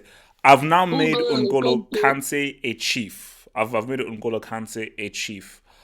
He is officially the first chief of this season. I thought it was going to be Messi, but they're currently losing to Granada at the moment, so that's separate. I'm going to say this right now, guys. Kante is the most valuable football player in the world right now. I'll say that again.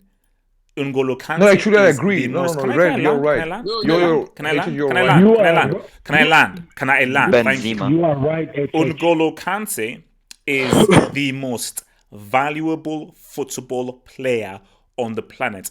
And the key word, my dear friends, is value.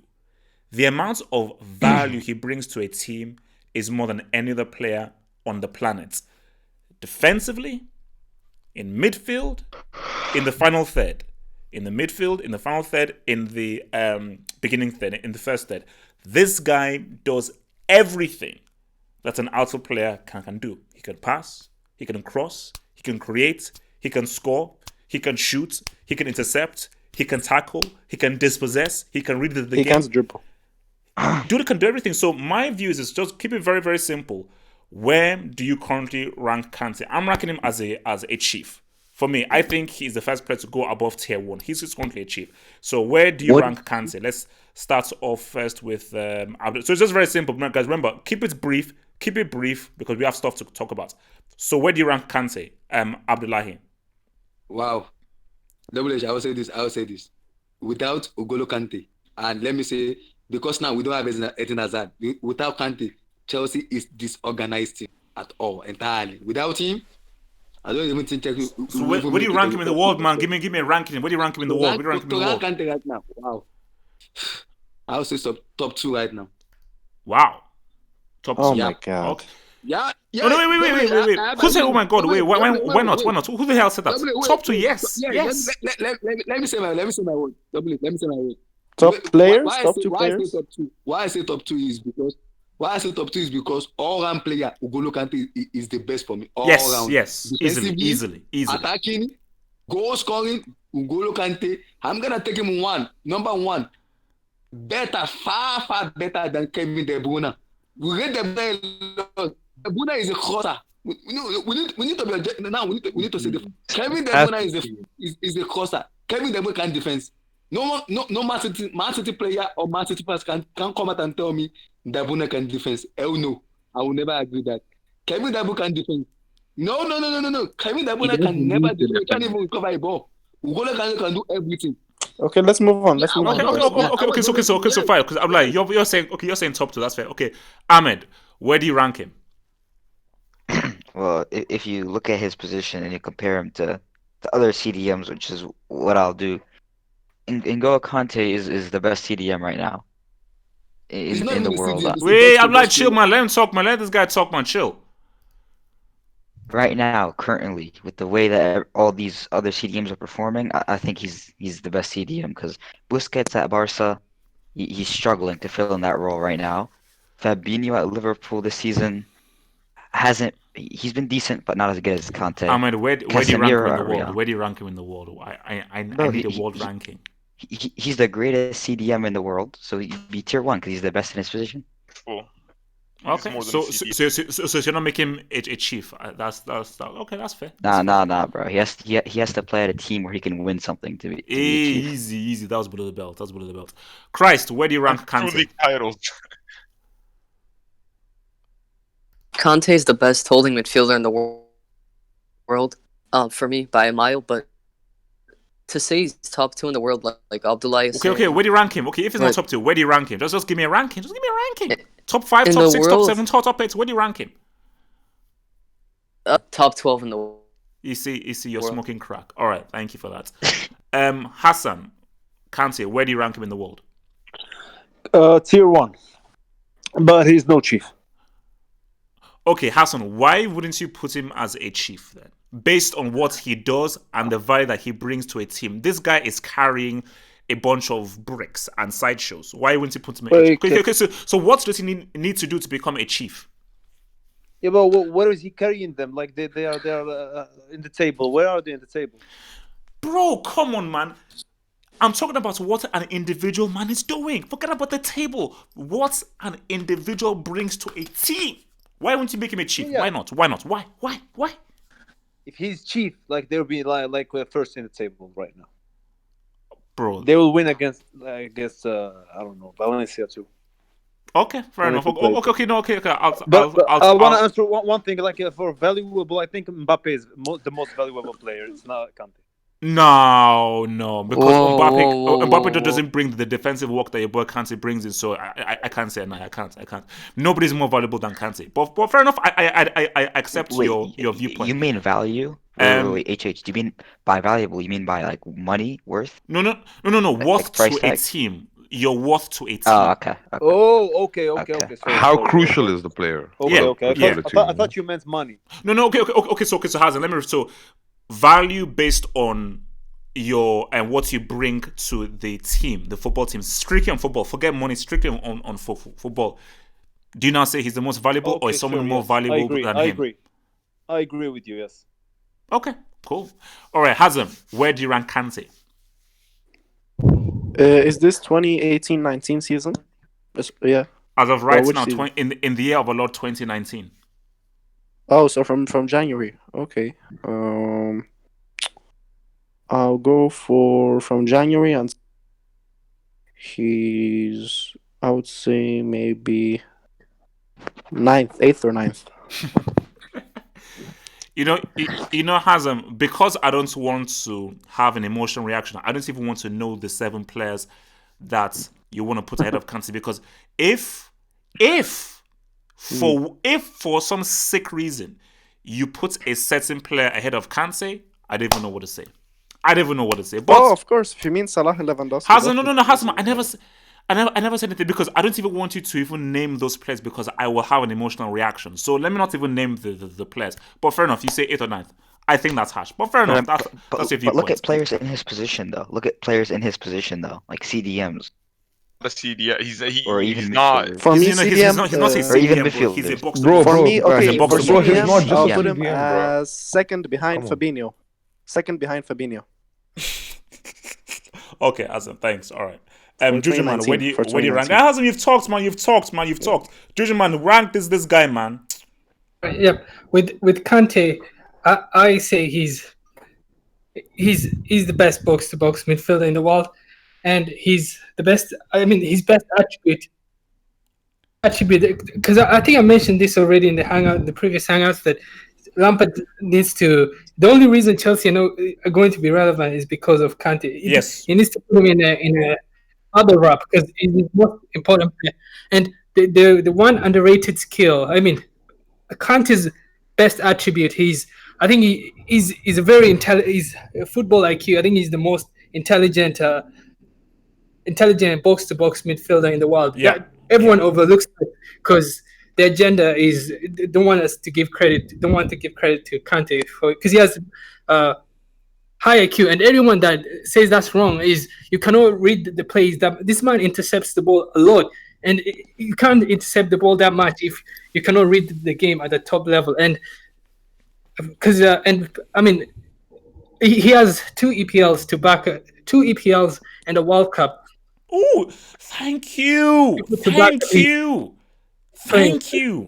And the World Cup. Jujuman, preach. Tell these people, man, please preach. No, but you said 2019. Hazem, if you don't have a World Cup, Hazem, you're not allowed to speak. But if where's the World Cup in Jujuman, 2019? please talk. There was no Jujuman, land. Hazem's point. He said Fabinho, but I don't think Fabinho has a international trophy or a PL title. I said in 2019, Fabinho. 2019. Hazem, don't take the bait. Jujuman, please finish your points. Don't. It is very rude to interrupt. Jujuman, finish your point.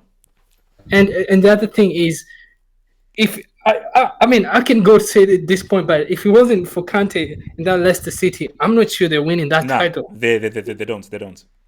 Yeah, but that's why he's him and Mahrez. I mean, him primarily. He's the one guy that got the transfer the year after. So I mean, Kante is underrated. I mean, I think he's underrated. I don't think. So where do you rank him? Just give me a ranking, or where will you rank him overall? Top 3, top 2, top 1, top 5. Just give me a ranking. I mean, in the EPL, clearly top 1. There's no argument. World. Give me world, man. Give me world. I don't care about EPL. Give me world, man. Give me world. I don't think there's anyone better than Kante. Wait, can anyone suggest names? I don't think anyone. Jujuman, there are no names. Where does Kante rank in the world? Just give me a ranking in the world, bro. Lewandowski. Hazem, can you just please? Kante is the best box-to-box midfielder. I can't think of any. So, but overall, give him an overall ranking. Where would you rank him?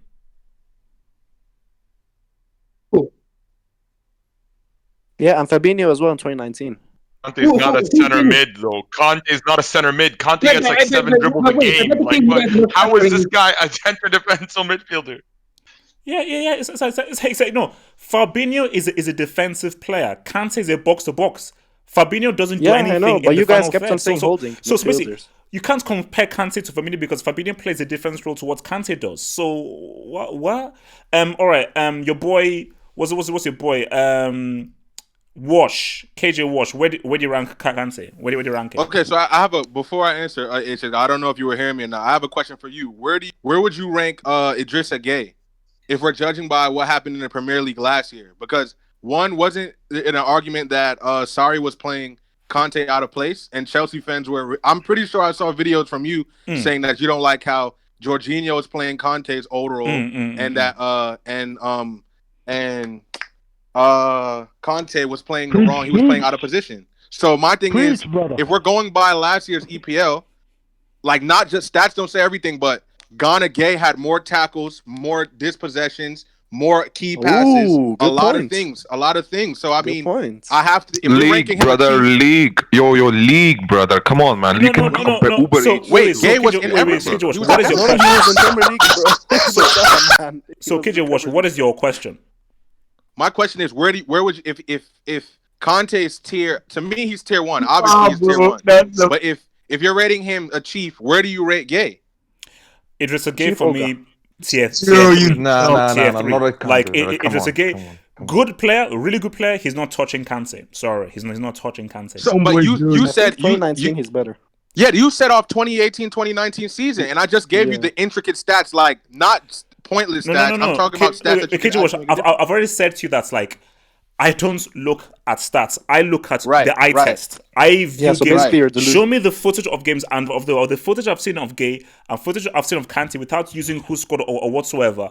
It was a Right. Gay is tier 3. So hold on, when you go Kante Tier is tier 1. three? Eye So test, that's and my he's thing. wait. So eye wait, test, Wash, eye we are test, getting and That's the most just basic. listen. Okay, I'm sorry. So yeah, I rank him tier. I rank him. Wash. Other people need He's me tier to one. speak. No, he's Let's tier just one. stay He's on tier one. topic. He's tier one. Where do you rank Tier Kante? one. Tier one. Tier one. Tier 1. Okay. Yeah. Why didn't you make him a chief? Minus the World Cup, I need to see how long he's going to remain this dominant. Now, if he keeps this same, if he's playing this dominant for like years to come, then he can be a chief, no question. But if I have to see how he where he takes Chelsea and how far him as an individual dominates in his position, in his role. Yeah. Okay. Or you have to put He's been Salah doing as this chief for years, as though. well. Man, Hazem, I get it. You're Egyptian. I get it. We understand. You're from Egypt. that's You're from what I Cairo. I get it, man. Just chill. Mane, where do you rank CC your out. boy Kante? Has him. For me, I would say Kante is a top 5 midfielder in the world for sure. Well, overall, he's probably top 10, top 15. So Thank you. Top 50. Yeah. Okay, so do you put him tier 1, chief, upper tier 2? he has to be tier 1. I mean, being top 5, you got to be tier 1. That top 5 is exclusive. So he's tier 1, but he's not chief. No, chief is Don't legend. say it. Yeah. Don't say the De Bruyne. Don't say De Bruyne. Don't the, do it. the ginger goat, the best. Okay, man, you're done. Okay, no, man, don't. So wait. Chill. Before I go to Milko, Mane, very quick question: has De Bruyne ever played a Champions League final, a World Cup final, or a European Championship final? Yes, Thanks. Salah played the Has Champions Conte League. played that? Wait, Mane, just very quickly. Has he ever But played Double any H, you of those just finals? said you're using the eye test. You just said you're. So, Yeah, he double said standards. okay, that's Again, it. we No, see the that's it. No. hypocrites All coming. right, let coming me to the bring hand. in Milko, what's up, baby? You just Where do you rank The Kante? said Big you're Ben. using eye. Come on. Man, let people talk about Milko. Where do you rank this dude, Kante, man? Where do you rank this dude? I think he's a chief Olga. Thank you. I think he's a chief Olga. Because this is why I'm saying this. I think he's very unfortunate to play with a Chelsea team who has been up and down for the past couple of years. I think if let's say he was playing for Real Madrid, I think he would have maybe won a UCL. But all in all, I mean, let's just be honest here, bro. A guy who wins a World Cup has to be Olga. Like he absolutely has to be one of the best things in Bro, World Giroud Cup. won a World Cup. So Yeah. Zero is Better than Messi. Kante is better than Messi. He's better than all those players. so Look, let him talk. It's his thoughts. He's better than De Bruyne. De Bruyne is crap. Zero Crap. finals. No, he's done nothing. He's done nothing. In his Yeah, work he's with- done nothing. He's done nothing. He's Good one of the point. best. How about Salah? So Conte is chief ogre. I think Conte is chief ogre and he deserves it. Conte. Okay, all right. Red, Kante, where do you rank him?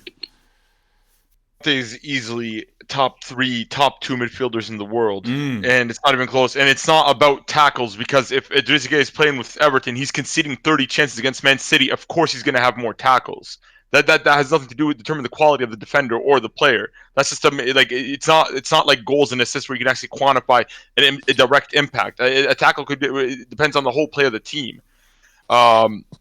Because if I'm not mistaken, Mustafi has. If you look at Mustafi's tackles and interceptions, he dwarfs Van Dijk. But Van Dijk is a better defender because his position, his awareness, he's not put in the position where he has to tackle.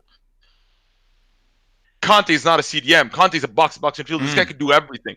This guy interception in the Super Cup. In the Super Cup, he had 7 dribbles against the best world in the team, quote unquote. Oh my God! Best team in the world. He got 7 dribbles. That's Messi Ronaldo numbers, guys. That's Messi Ronaldo numbers. Just to let you know with that kind of numbers. Aside from that, he scores goals like this, and he's scored goals in big games. Relax, guys. No, it's true. It's man, you guys spoke enough. You guys have been spoken up. Let us talk. Conte, man, easily top 2 in the world. But HH, for the most valuable player, I will disagree with you there. I think Pogba is more valuable to his team than Conte is to Chelsea. At least Chelsea without Conte, they could pull a result. Man United without Pogba, they look like they're worse than West Ham. They're mid-table at best. These guys can't.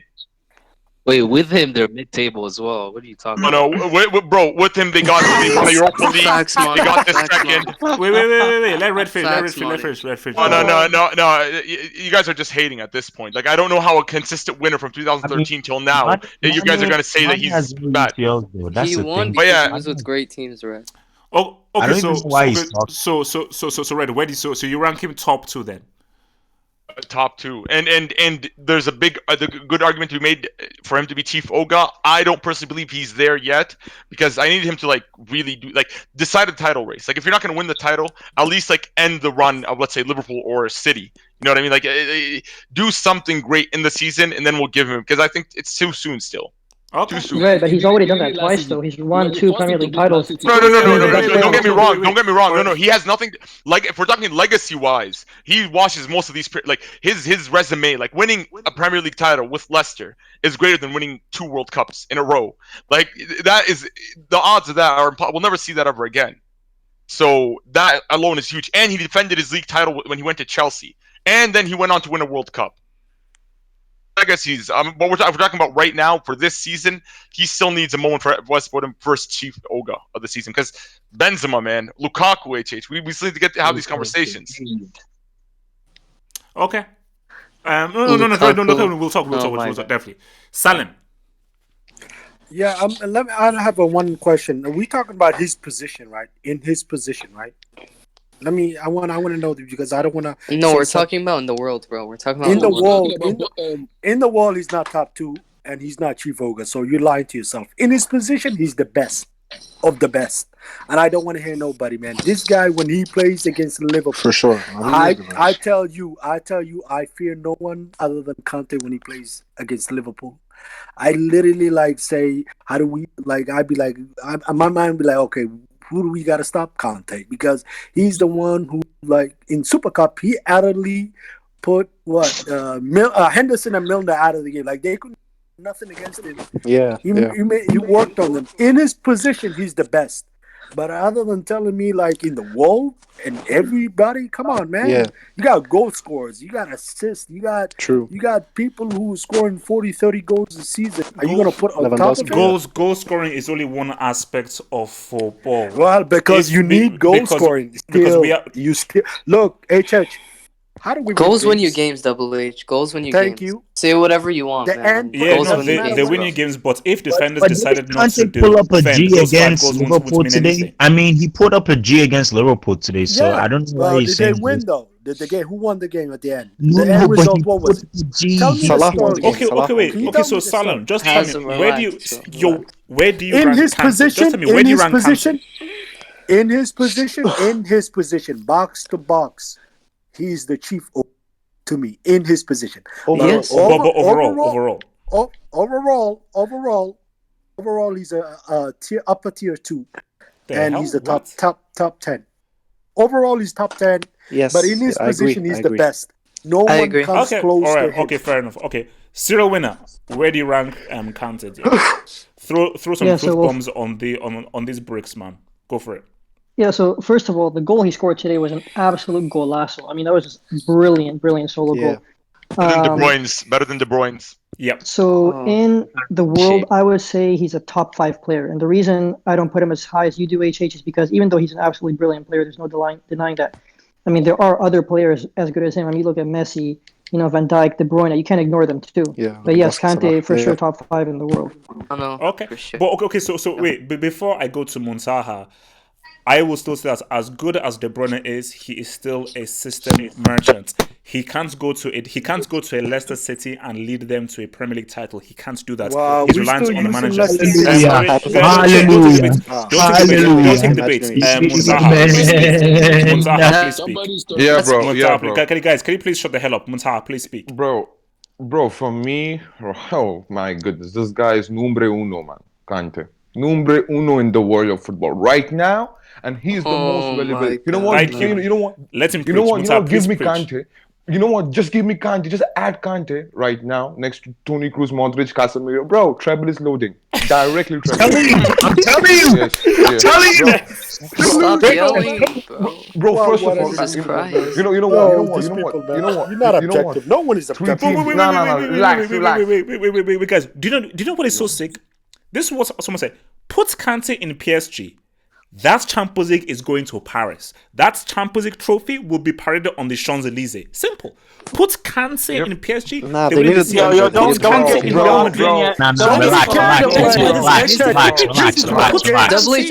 Guys, your team put Kante in any of your teams. Put Kante in any of your teams. You're winning everything. Let's be honest. Guys, Muntaha, talk.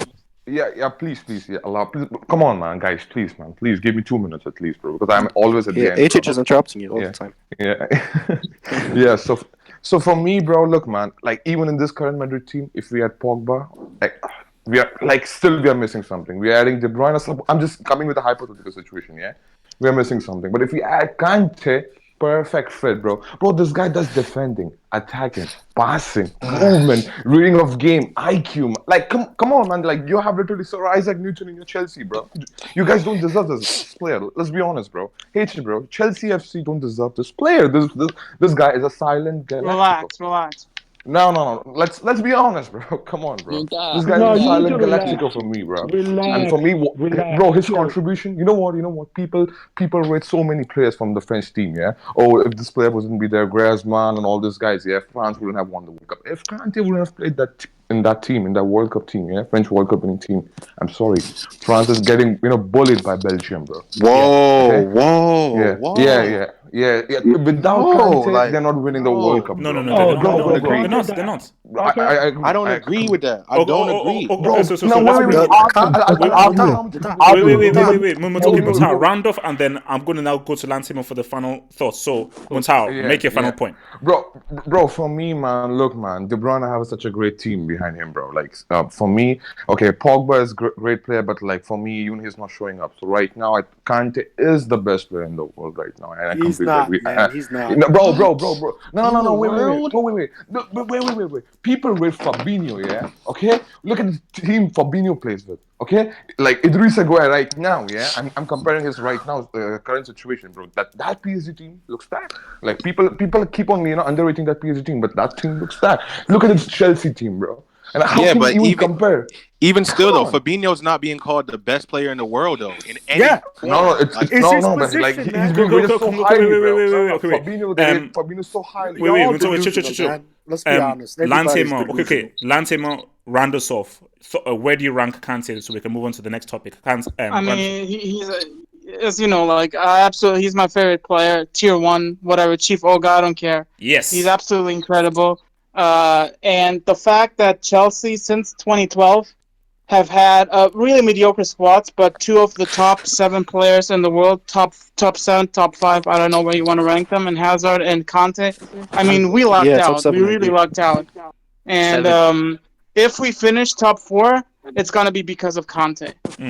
So I just hope he can stay fit because Sarri really screwed him. You know, played him into the ground when he was injured, and yeah, very unfortunate. But you guys, man, were the he's one- Liverpool's kryptonite. He's Liverpool's kryptonite. Every time he plays against Liverpool, he really he shows up. He Liverpool shows don't up. like He them. shows They have up. nightmares. No, they have nightmares of Kante. They have nightmares of Yeah. all He Chelsea shows did up. was He shows if up. Chelsea Crazy had player, Drogba, crazy player, if Chelsea crazy had player. Drogba, it would be a lubrication. 2 lubrications. Super And Cup can final I just say and one Premier League. thing? 2 lubrications.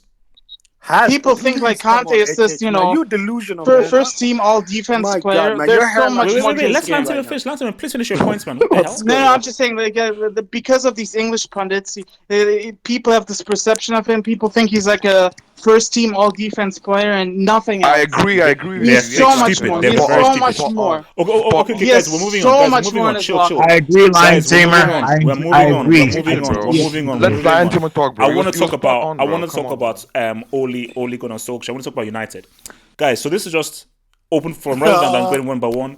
Anyone can speak if they want to speak. So I'll start off and then whoever wants to speak and speak. 5 years minimum. 5 years minimum. United are screwed. This is scary. These guys are crap. These guys are complete and utterly garbage. They're a disgrace.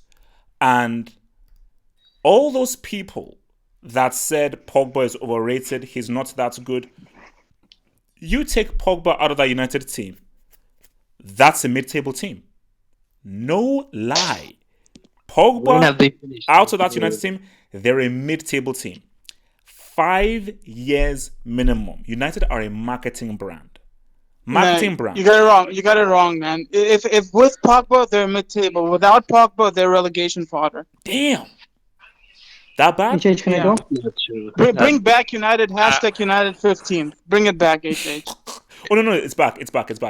Okay, so HH, they're ready. that bad. Like today, it was disgusting. I woke up in the morning, looked up what matches we have, and Man United was the first one on the agenda. So I sat down and watched it. This is some of the worst. Like they're just so bad. They're just horrible. Like McTominay is decent. McTominay is decent. Daniel James is decent. But Rashford, please, Christ, can you let me talk? What's it called? Rashford. Today he was put one-on-one with the keeper, and this guy forgot the ball. Like yeah, it was oh the my easy. god. He had oh so my much space, god, like yeah. that, and there was 0-0. Wait. Let me ask you this. Do you feel that the spotlight being put on Rashford, Lukaku hurt getting him. sold, and Rashford not being the main striker, do you think that has affected his confidence, or do you Of course think it this has. was always going to happen? This guy always had a fall guy. They always had a scapegoat. Lukaku. Every time they lost, they would just put it on Lukaku.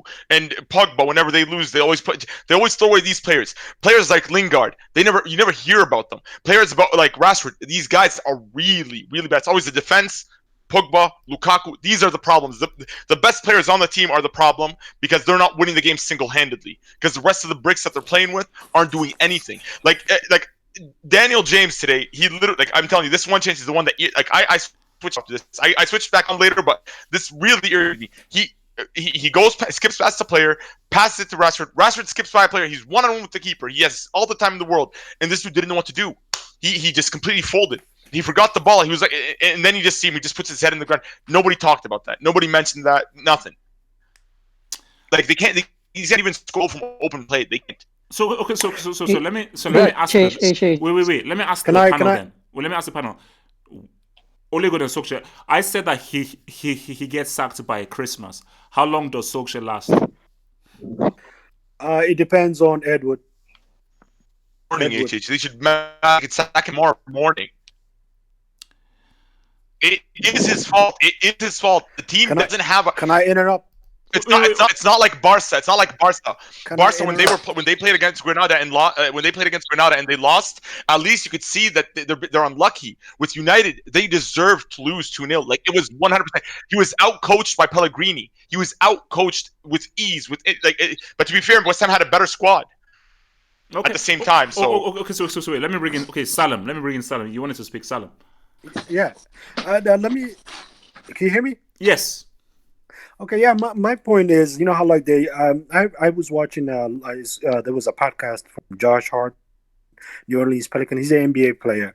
I was listening. Lukaku talked about how like when everything goes bad, it was usually be him or Bogba. So today, I watched it. I watched the interview. Today, I want to know who the blame will be because the United are sinking. They're sinking ship. They're going down, down. And the thing is, there's always an illusion that's casted on everything. And the illusion was that 12 games or 11 games, HH? When he did those runs, like they won games. I mean, it might have, I think maybe it would have been 11 or something. But look, yeah, he deserved the job because look, he did well and everything, but it's looking as if maybe that was a bad call. But then if you don't get Ole Gunnar Solskjaer, who do you not get? It's like they got deceived by that run. They didn't know what to. They thought, okay, he did this. Let's give him the job. They didn't say, okay, go with the season at the end. We'll see where you at. If not, we'll get our own guy that can come in and can do the job. But they didn't do that. They just won with everything. Let me finish. They just won with everything, thinking everything was gonna be a beautiful kumbaya and let's go on the ship and sing on the merry-go. Nah, it didn't happen. They got sunk. They sinking to the bottom of the ocean. And I'm glad they sinking more. Let them continue the way it is because if they don't fire him, then the whole system needs to change. Because if I'm Pogba, I want to go. What? I'm not gonna be on a sinking boat. Okay. Can we talk about the Milan derby? Can we talk about the Milan derby later? HH, can I go? Milko, Judge, you don't need your help either? Milko. Why not? Okay. So you can help bring some bags in. sorry, yeah. So what I'm saying is for United, right? Because I have to keep telling him this. No, listen. There is literally nobody. His name is called Richard. There is literally nobody. Bro, talk about the club, bro, not your family. I'm talking. There is literally nobody, right? I'm sorry, Montam. I'm not trying to, throw shade at you now. There's literally nobody in the club, right? That is literally in that midfield is strong except for Pogba. The midfield is not Champions League level midfield. It's not a world class midfield. It's not a midfield you can take to Champions League and expect to win a UCL. It's not a midfield that you can expect to use to win a Premier League title. Do you know what that midfield is really good at? Is winning an FA Cup. That is all that midfield is good at without Pogba. I'm being honest. You see, so this is the problem. Guys, all of you guys are missing the point. You have to understand the Manchester United Football Club expired in 2013. Okay. Damn! Alex Ferguson was Manchester United. They were nothing before him. Let him They were land. nothing after him. They were nothing before Alex Ferguson. They're nothing after him. Nothing or no one can revive this club. They were terribly, terribly run, and they spent I think almost £1 billion since 2013, and look where they are. No, serious £1 billion. The fact is they're going to continue to keep getting worse and worse and worse, and who knows where they're going to end up. And you know that if De Gea hadn't been there the past few years, they would have honestly been fighting relegation because he saved them so much every season. And they're just a broken club, and we need to stop giving them or allowing them keep giving them such high expectations. They're just not that good. No. But you have to understand. They have UCL, so you have to actually respect them. Like, come on now. But that's history. But my thing is okay. And I agree with where Sherwin is coming from because people forget the impact that Alex Ferguson made on the team because the guy is one of the best managers of all time. And my thing is, unless United can attract top tier players, I don't know how they can compete. You can't. But HH, I don't think that's the problem though, because they've had a lot of top tier players in the past, and yet they just destroyed all their careers. HH, can I ask you one question? Yeah, quickly. Yeah, go for Let it. me. I'm sorry to interrupt. Let me ask you this question. Do you think it's time for United to accept the era of like continue to say, look, you know how like when there's someone great and they look back at their career, they always try to like look back at their career, say, oh, I did this and did this, and they need to start accepting the failures they in. Because I don't see United accepting it. They just continue what they were doing. You think that's what they need? No. Overreacting. But okay, before I go to Manny, because I think Manny wants to speak. So I think that. Double it. I want to speak to you after Manny. Okay. Basically, I think that cycle. We'll probably get to AC Milan afterwards. Things just happen in cycles. This is United fans have to accept that you're no longer relevant anymore with regards to being on the football pitch, and you just need to ride this out. This is accepting a, it wait, is a sure, lie. let me respond. That is a lie. Minimum. This is a minimum 5-year downturn. Minimum. So that means it could be 6, it could be 7, but it's minimum 5 years. It's going to take 5 years for United to completely, from the ground up, revamp it, because United are about 1 or 2 years behind Liverpool, Man City, Atletico Madrid, Juventus. They are light years behind those clubs who are looking to get, who aim for Bayern Munich, aim for troubles, and so forth. So for them to now get to the standard of Liverpool, City, Juventus, minimum 5 years. How long? I disagree. How long did it take for Liverpool to get to this point? How long did it take Manchester to get to this point? I disagree about the 5 years. So wait, chill. I said I was going to go to Mane, then Abdullahi. So Mane. Yeah, I mean, I think you're all overreacting. They're only 3 points behind Arsenal, 1 game behind Arsenal, and they have a better goal difference than Arsenal. They're better attacking wise than Arsenal. Even though people say Rashford has been terrible, all that, he hasn't actually been that bad. He's only 1 goal behind Salah and about 5 goals ahead of the Aguero leading scorer. Mane. 1 goal from open play in the last 22 games. Thank you. Listen, his goals were penalties, by the way, and he already missed one. I'm talking. Okay. Let's land. Come on, let's land, guys. Let's chill on Rashford, man. Come on, the guy's young with a really crappy haircut. Mane, finish your point. But I was told it was in English Mbappe. Manchester United right now is at a transition stage. They've tried everything, hiring and start sacking, and they're gonna keep starting over and over. They had to stick with Solskjaer. What he's doing actually with bringing in the young players is actually the right move. He's doing everything perfectly fine. You see a lot of Daniel James and a lot of the young players that you never heard of, nobody knew about, and they're actually very good players. Daniel James has 3. I think overall, you just need to let it. Even if it finishes 7th, but fine. It's not Champions League level. Mane, the longer they take, wait. the longer they stay I said I away was from going to go to Abdullahi. So Abdullahi, round us off, Abdullahi. I haven't finished. For me, I am like what you said. You said it's gonna take Man United 5 years for them to come back. Man, it took Liverpool 3 years for them to get back to where they are. Wait, let me say one thing. I did 5 years. Okay. Mane, finish your point, and then Abdullahi will have the final point. So Mane, finish your point. And to finish off, 2 things. Pogba, it makes really no big difference between when he's on the field or he's not. He's a mid-table player himself. The World Cup really. No. Okay. Finish your point. That was below the belt. That was below the belt. Have some respect to a World Cup winner. Finish your point. The final thing I want to say is, listen, as bad as they are, they have the past 7 years to have as many league titles as Liverpool. So that tells you everything you need to do right there. So makes no difference. Okay, just give him time and see what happens. That's all you gotta do. All right. Give Solskjaer time. Okay, Abdullahi, round us off. Okay. So people are talking. You said it's gonna take Man United 5 years for them to get back to where they are, right? It took Liverpool 3 to 4 years for them to get where they are now. Now it's not about the mentality of the player. It's all about what the board wants. The owner of the Glazer, what they want. Liverpool they know their problem. They get Klopp. They know we want Klopp. They get Klopp. They know we get a defense problem. They get a defender. Liverpool were conceding goals the same way this Chelsea team is conceding goals. They were conceding goals like a basket. Now they get Van Dijk. Everything is cleared off. So for me, I do not think Ole is the right man for the job. The mistake Man United made was them hiring Ole. I said it. they should have hired Mauricio Pochettino. That is the right man for them. Is Pochettino is the Pochettino right even man that for. good, my friend? How good is this Yes, Pochettino? Poch, Look at Poch the is, rubbish he's Poch doing is with better than Ole. Tottenham, bro. Pochettino is better than Ole. Tactical manager. He's a better manager than Ole Gunnar Solskjaer. Far better manager than Ole. Because I actually agree with that. I actually agree with that. when I actually agree with what if, Hey, you know what? if they Actually, hire United should go for hire Allegri, man. Pochettino, if they hire Can, Are you Pochettino serious? over can I United, just say Abdullah, one minute? just round off your points. Can I just Abdullah, say round one off more your thing? points. Man, you can't be say Allegri. What the heck? Wait, Are you chill. if Abdullah, they round hire off your Poch, points.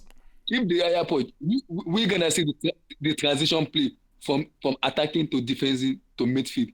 Because Man United want to spend for Pochettino because they know he's an attacking coach. But people should tell me, what has Ole Gunnar Solskjaer done that make him impact United team? He hasn't done anything. Obviously, like, yeah, he's the man. No, for me, the mistake they made was hiring Ole as a permanent manager.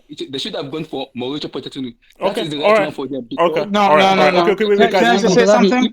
No, we have to move on. Guys, we have to move on because we have Can other I talks just to say do. something real quick? Okay. Lansima, real quick. Yeah, real quick. The biggest mistake was not appointing Ole Gunnar Solskjaer. The biggest mistake was letting Mourinho go because this guy got them a double and a second place finish with this team, with this very team, a team that was worse. He won a European Cup. He won a European Cup with Smalling and Jones in central defense. That's all I'm gonna say. Okay, guys. Okay. So you know what? Let's talk about this dude, man. I'm shocked because I didn't. This dude was a brick. I believed that this dude was going to sleep and remain in the Brick Academy for at least minimum the next 2, 3, 4, 5 years. And I have an apology to make. Red, I apologize. You didn't have to, man. Red, no, chill. No, look, because let me just be real, man. Because Red, you were, as much as you preached about him, I said he's done. He's overweight. He that 30-goal thing was a farce. It's just Wikipedia fake news. But I've got to give it to you, man. He's scoring and he's getting winners. He's looking trim. He's looking mobile. He's looking smart. And guys, I'll say this right now. Benzema is the best striker in the world right now. Based on form. Lewandowski. Based on form. Him and Lewandowski, HH. Like him and Lewandowski, obviously. Like Lewandowski's also been sharp this season. It's just that Benzema's scoring a lot of winners, so it's amplified a bit more for him. Whereas Lewandowski. But Red, do you know why I put him ahead of Lewandowski? Because Bayern Munich have always had an air of superiority in the Bundesliga. Real Madrid. We also watched Real Madrid were last season. So this is still a broken team who are still trying to find themselves. Zidane. Bro, before this game, Zidane was they wanted this guy sacked. So before this game, they wanted this guy sacked. So what Benzema is having to do, I feel, is of a higher degree of difficulty than what Lewandowski has to do. So because of the higher degree of difficulty, I'm gonna put the thing on. Like Lewandowski is more talented. He's got more. He has more ability, but based on form. And based on what he has to do with it, and based on degree of difficulty, I'm riding with Benzema. But, guys, Aubameyang. Someone reminded me of Aubameyang. That's a great point. That is a great point. I accept that. You know what? I rate that. Actually, you know what? That's a great question. So let's run down the table. So this is the questions. It's a two-parter. First question is this. How many goals do you think Benzema will get this season for Real Madrid? Second question, who is on form the best striker in the world? So I'll start with Abdullahi. So two questions. So remember, two questions so everybody can think. How many goals will Benzema get this season? Who is the best striker in the world currently on form? Abdullahi. Wow. How many goals Karim Benzema could get? I think it could get like, let me say, if he's fit, I think he could get like 30 goals. Okay. And who's the best striker currently in the world now? In form right now? Is he in form or the best striker in the world? No. Yeah, on form. No, based on form. Purely on form. Wow. Double H. I won't be biased. Best striker on form right now. Sure, man. is Robert Lewandowski. All I told you. Okay. Robert Lewandowski. Okay, that's fair. All right. Ahmed. So In so all how many goals for competitions, right? Benzema? Who's the best striker currently? All competitions, right? Not just the league.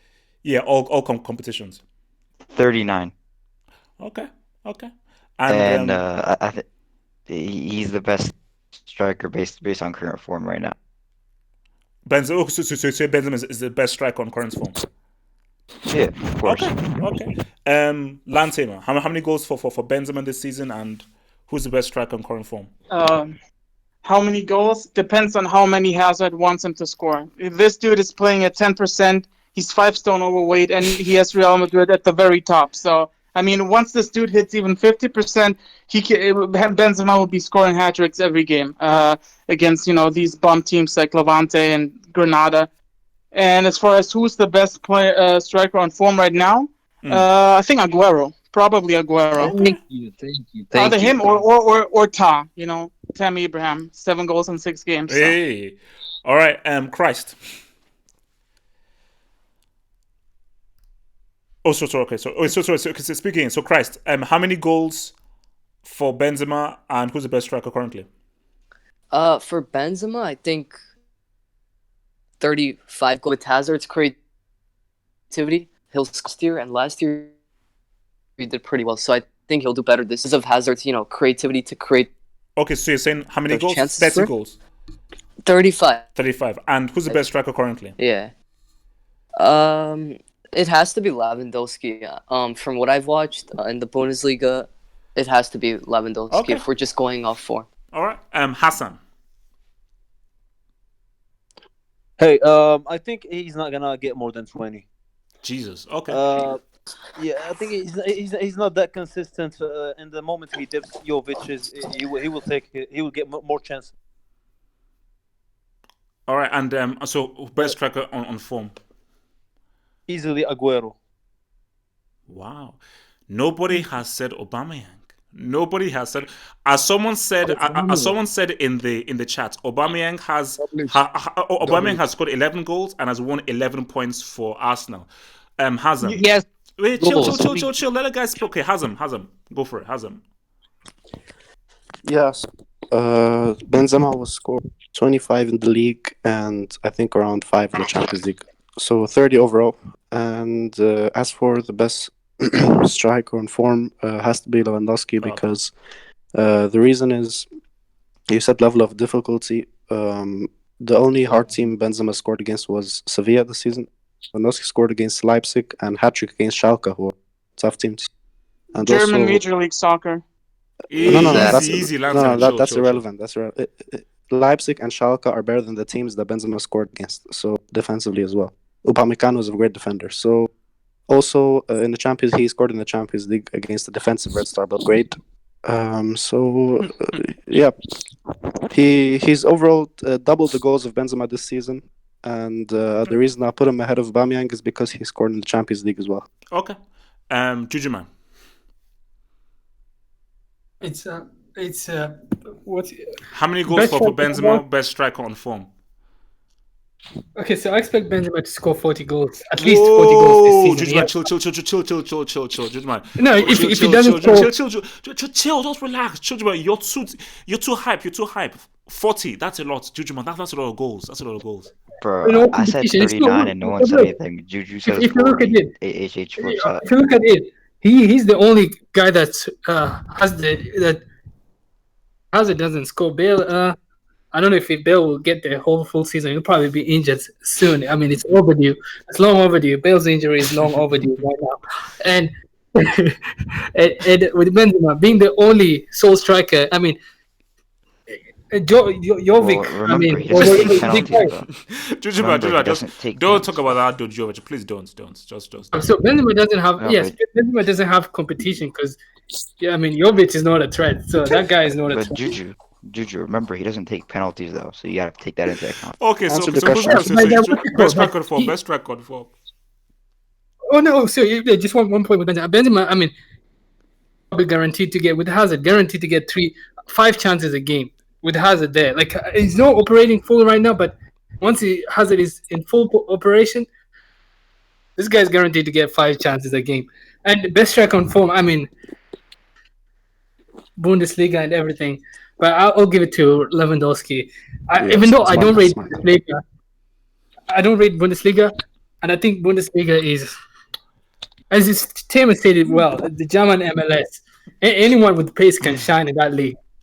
So, but with consistency, because I think this man league form, he's performed really well. He's consistent. So Lewandowski is best striker on form. Okay. KJ Wash. How many goals for Benzema and best striker on form? I say 40 goals for Benzema. And best striker on form, I think, is Aubameyang. Oh, No question. all right. Mane. Benzema is gonna score 32 goals all season in La Liga and maybe 3 or 4 in Champions League. Best striker on form has to be Aguero based on goals per minute and assists. Lewandowski Assists? doesn't. Yeah, assists for a striker. It's a big deal. It's a big aspect that people overlook. Lewandowski just scoring tap-ins against Schalke and Leipzig and all that. Benzema, Better than Watford, by the way. 8-0. Benzema actually hasn't been that as good as you claim. He's not even. His production is like 6 goals in La Liga. It's like once every 2 games he's scoring. So Tammy Abraham probably is better than Benzema. So yeah, so Aguero. Doesn't he have 5 Gs in 5 games for Benzema? I think. No, Is let me that the stat? Wait, let him land. Money land. No, he doesn't. Let me. No, he uh, have 5 goals in Yeah, 5 he has games. 5 in 5 games, Yep. bro. Yep. He has 87 minutes per goal. Sorry, which is way more than Abraham, Aguero, Lewandowski, even probably even Aubameyang. But yeah, so No, it's not I more think than Lewandowski. Aguero It's has not. to be Aguero has to be best striker in form Okay. and on. Yeah. All right. Milko. I'm gonna say, yeah, I just want to say sorry, Monta, sorry. I'm gonna say, Benzema. I don't really go by this goal thing, like how many goals is he gonna score. So I really don't know. But all that matters is he's scoring in the game. That really defines a player's career. So that's all that matters. I think the best striker in the world right now, is that what you're saying currently? Yeah. On form, based on form. I think Benzema. Yeah. I mean, I don't know who else is really out there except Lewandowski. Yeah, but he missed so many chances against Belgrade. It could have been 5-0. So I don't know. I think Benzema. I'll go with Benzema. Okay. Red. I mean, I'm not going to break Benzema down to just goals because if you're actually watching these games, you see his contribution to the team is much bigger than that. This guy is dropping deep. He's building up play. His dribbling is better. His passing is better. His vision. His overall involvement in the team's attacks is just more than any other striker I see. Like I'll give it to Lewandowski because his finishing is incredible this year. Like he's been scoring and he's been scoring a lot. But the only issues is like it's not as spread out as Benzema, and his contribution to the team overall in the build-up isn't as much as Benzema's. Left wing, he'll play as a striker, he'll drop deep to center mid, he'll link up with anybody. Like you'll see at points where Ramos goes forward, Benzema will drop deep to the midfield, which lets somebody else drop. So like we occupy the positions. I'm not gonna say like, oh, Aguero's better because he scored more goals. Like not really, because like you want like some of those goals came in that 8-0 against Watford, which how much do you really rate those goals really? I think he only scored 1 goal in that game, though. They only scored one. Like, no. I'm saying like I'm just saying as an example. Like a goal like that cannot hold the same. Like it doesn't hold equal weight to the goal that Benzema provided today against Sevilla. Yeah, or Lewandowski. Like the game against Sevilla was the still scoring more goals. That's all that matters. I guess if that's all them. When you're talking about so wait. Bro, but Best striker Benzema on form. offers more, like Red says. Guys, it's not always Honestly, about how when you score, man. it's about when you score, Aubameyang. Aubameyang, you're right, HH, because like if you look at Aubameyang in every single game that he's been playing recently, he's been scoring the winners for Arsenal. He's been literally coming in clutch for like in the past couple of games. Like he's just gone on the radar because nobody really cares about Arsenal anymore. But like they're coming back, and it's to his credit because Zaka's injured, And Pepe, like in today, he gave Pepe the penalty. He could have easily just had a brace today, just claimed it, but no, he even gave one away. That's why like he's still a better striker. He could have got a brace and had even more goals and be more rated by And Mane. But Lewandowski gave Coutinho the penalty. I'm surprised And nobody Red, mentioned to add to what you said, Werner Red, it's from Leipzig. No, it's not always about Yes, yes, he's German playing very German well. MLS tamer, German MLS. He scored a brace Werner has against 5 goals. Benfica That's away it. from home. It's not about Yes, how he many did. scored. True, It's true. about Okay, when you wait. score. Let's move. Okay, so Salim, your thing. So Benzema goals, and who's the best currently? Yeah. Benzema will score between 30 to 35 goals in all competition.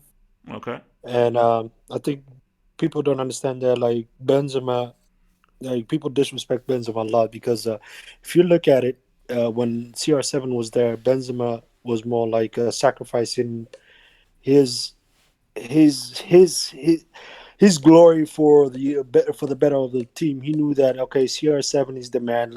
Let him do whatever he wants. And since he got Hazard right now, he's gonna probably Hazard will serve him, will give him the ball, he will take the more shot, he will be the main man. I expect him to go from 30 to 35. He might score 40, but it depends on if he misses a lot of big chance.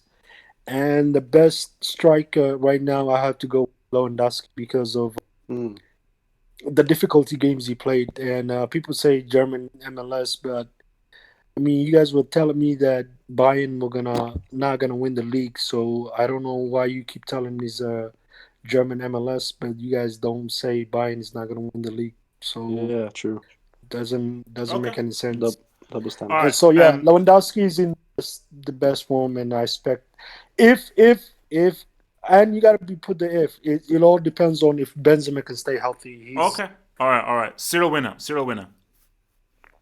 Yeah, so I expect Benzema to score around 30 to 35 goals because if you look at it consistently over every season, pretty much, he does the same thing over and over. Just around 30, 35 goals consistently, except for that one season where people said he had a poor season, but he actually didn't. He just switched his role. But yeah, I mean, if you look at his history, around 30, 35 goals, I'm going to say. And as for best striker in the world, it's clearly, obviously, no question, Sir Tammy Lord Abraham, best striker in the world right now. Oh my God!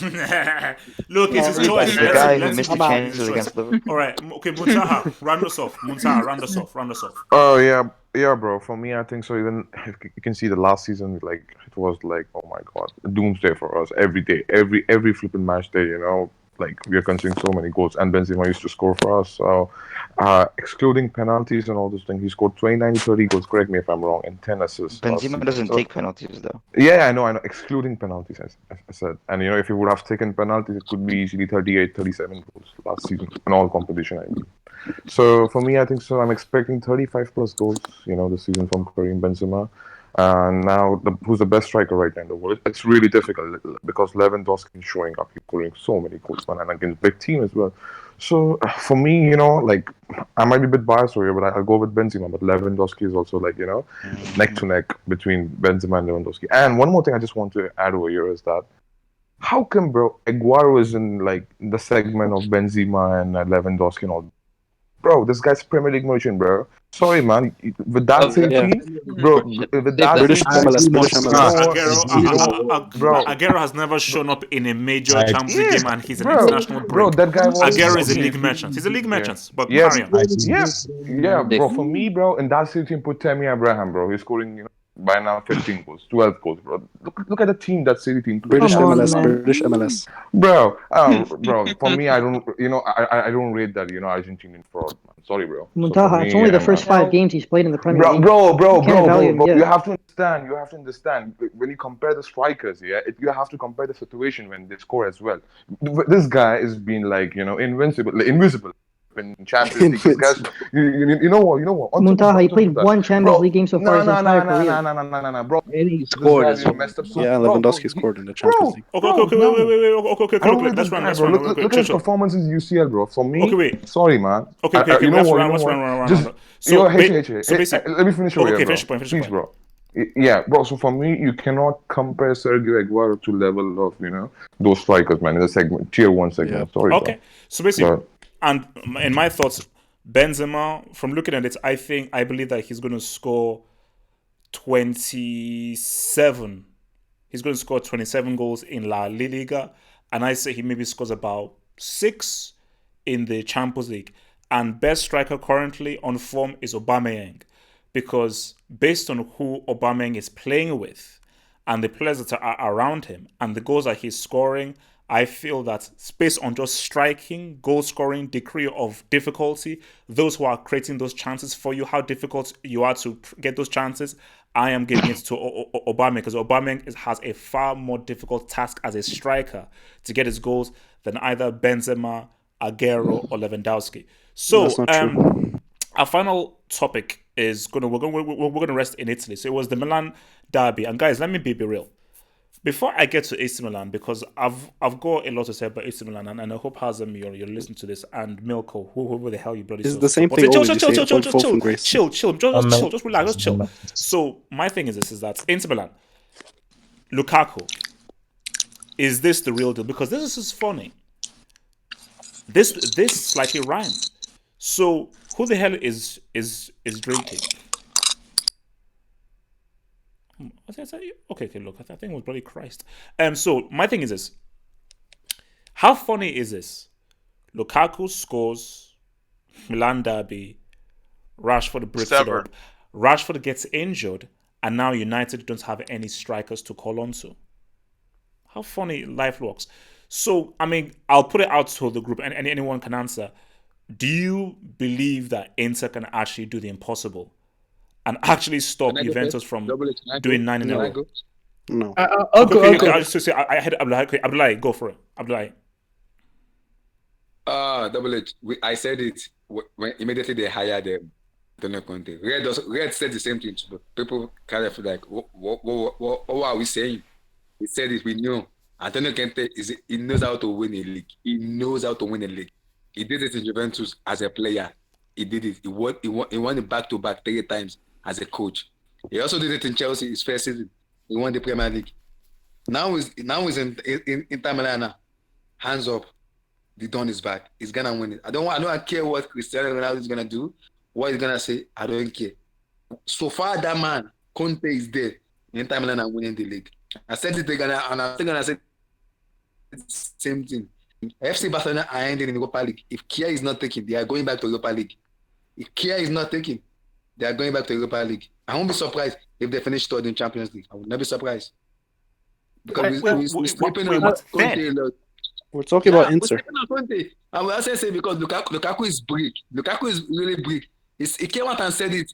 This is the coach that I've always wanted to play with. He's training me to be a better player. I love playing with Conte. When someone is ready to play for a coach, you're gonna see the determination in him. Focus in him. He wants to show up. He wants to show. So I don't care what Juventus want to do. The Scudetto is going back to Italy. He's going back to Italia. So sorry, Juventus fans. He's going back to Italy. Sorry. Okay.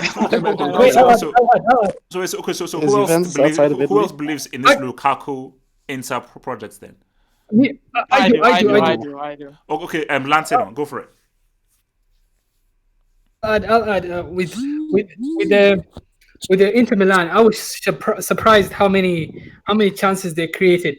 But with this Conte system, I'm not surprised. I expect Lukaku to outscore Ronaldo, and then wait. So outscore Cristiano? Yes. Like that Conte system, that Conte system, Lukaku gets lots of chances. Like I'm surprised if he doesn't score every game or every other game. He gets lots of chances in that system, and he Lautaro Martinez compliments him. They compliment. Yes, that guy looks good. And the other thing is, so the only thing Lukaku needs, he needs to score a hat trick against Atleti, and he gets the Ballon d'Or. Isn't that right, what? Christ? Like, he just needs to score a hat trick against Atleti, and he should finish in that top 3 podium because he just needs to have average numbers and then score a hat trick against Atleti and Lukaku for Ballon d'Or. Can I say this? That's the standard these days. All right. So Hazem, what do you want to say, Hazem? Wait, so can I say something? Yes, go for it. So for me, I think Inter as I said earlier, I don't think they'll have enough to challenge Wait, Juve. wait, Hazem. You have to congratulate Inter on winning the derby. They just beat you. Okay. I'll review the derby. Congratulations, Inter. Thank you. It was a good game. You guys dominated us as expected, and unfortunately, Bullied. no, yeah, no, yeah, bullied. Yeah, Look, we had some can good Inter, chances, what but can Inter do this season, man? That's what I want to know, man. What can Inter do this season? It's a simple question, bro.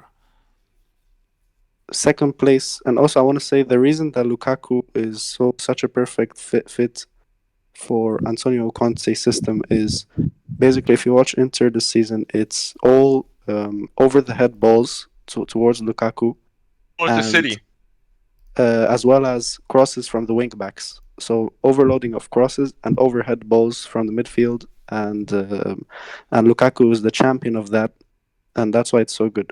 As for the game Kandreva tier itself, 1. Kandreva tier 1. as for the game Lance, itself, don't push it. as for the He's game getting itself, there. He's getting. as for the game itself, unfortunately, we weren't able to step up because of the coach's horrible decisions. When you play players like Belia, Chanoglu, and Rodriguez, these are deadwood players. Yikes. And you're benching Ben Nasser, you're benching Theo Hernandez, you're benching quality young talents, and you're playing old deadwoods, and you're expecting to face Conte's Inter, that are literally a machine and will exploit your mistakes. Nah, bro, you can't. Just Gianpaolo, I'm sorry, man, but I'm losing confidence in him. But I just want to say, Leao is a great player, man. This guy was literally destroying D'Ambrosio, insane. and he even dribbled past Godin. Okay. He's a really good talent. All right. Okay. Now. Can I go? Okay. So, Is it just one comment, Zero winner. Go for it. Zero winner. Go for it. Can I talk next? Yeah, Can I so- talk next? Yes. Just chill. Zero winner. Go for it. Yeah, so if you haven't read my username, Antonio Conte is a serial winner. That guy, ever since he joined Juventus, which was his first managerial job at the top level, he has won a trophy every single season. Most of the time it's the league. This guy just transforms teams and leads them to be just unstoppable. I mean, with Juventus, people never realize because no one cares about the Serie A, unfortunately. But this guy, in 3 seasons at Juventus, he went unbeaten a full season, and another season he got 100 points. Imagine he did that in the Premier League. What would people be saying about him? And he did that at a time when Juventus was actually bad. He took them when they had finished 2 consecutive 7th place finishes in a row the previous 2 seasons. They hadn't won the league in like 5 years. He took them to 3 consecutive league titles, once unbeaten, once with 100 points. This guy's a genius. And he went to Chelsea, did the same thing. Went to Italy national team, did the same thing. Now he's at Inter, and he's transforming this team. So yes, like Hazem said, he may not win the league this year. It might take him 1 year. Yeah, He might do it next season, but he's challenging. I mean, they're top of the league right now. Perfect. They've won all the games so far. Juventus have drawn 1, so they're behind. And yeah, I mean, this guy's a genius. And Lukaku as well. I mean, people love to abuse this guy, especially when he was at Man United. This guy's a proven goal scorer every season he's played. Whether it's all the teams he was with in England, even with Man United, he was good. And now with Inter, he's continuing to show that he's a top class striker. All right. Milko, just round us off before we go to our final thing. Can I speak? Milko, talk. Yes. So what I want to say is because I have something to address to you, HH. Oh God. You said Milan's fall from grace is the biggest thing in world football. Milko. We're focusing No, on that's the next topic. That's the next topic. Oh, that's the next topic. Oh, okay, Inter Milan. Okay. Milan derby review. Milan or not? Okay, so what's the question? Just Inter Milan? The question is, what can Inter Milan and Lukaku both do? What can they achieve this season? Lukaku and Conte with Inter. I think they could knock out Garbage SC and Barcelona out of the Champions League. I think they can do that. Okay, thanks. Okay. So no, that's great. For our final topic. Wait, can I speak on that Lukaku topic? I was waiting. Okay, all right, okay. Wait, come on. One more thing, Diego Godin is a beast. Chill. Red. Yeah. Because I was. I was laughed at last year when I mentioned Lukaku as a quality player, and man, the times they've changed. And it's all thanks to him and Conte that link up. Thank God he left United. That was toxic for him. He's shown up. He's played 4 games, scored in 3 of them.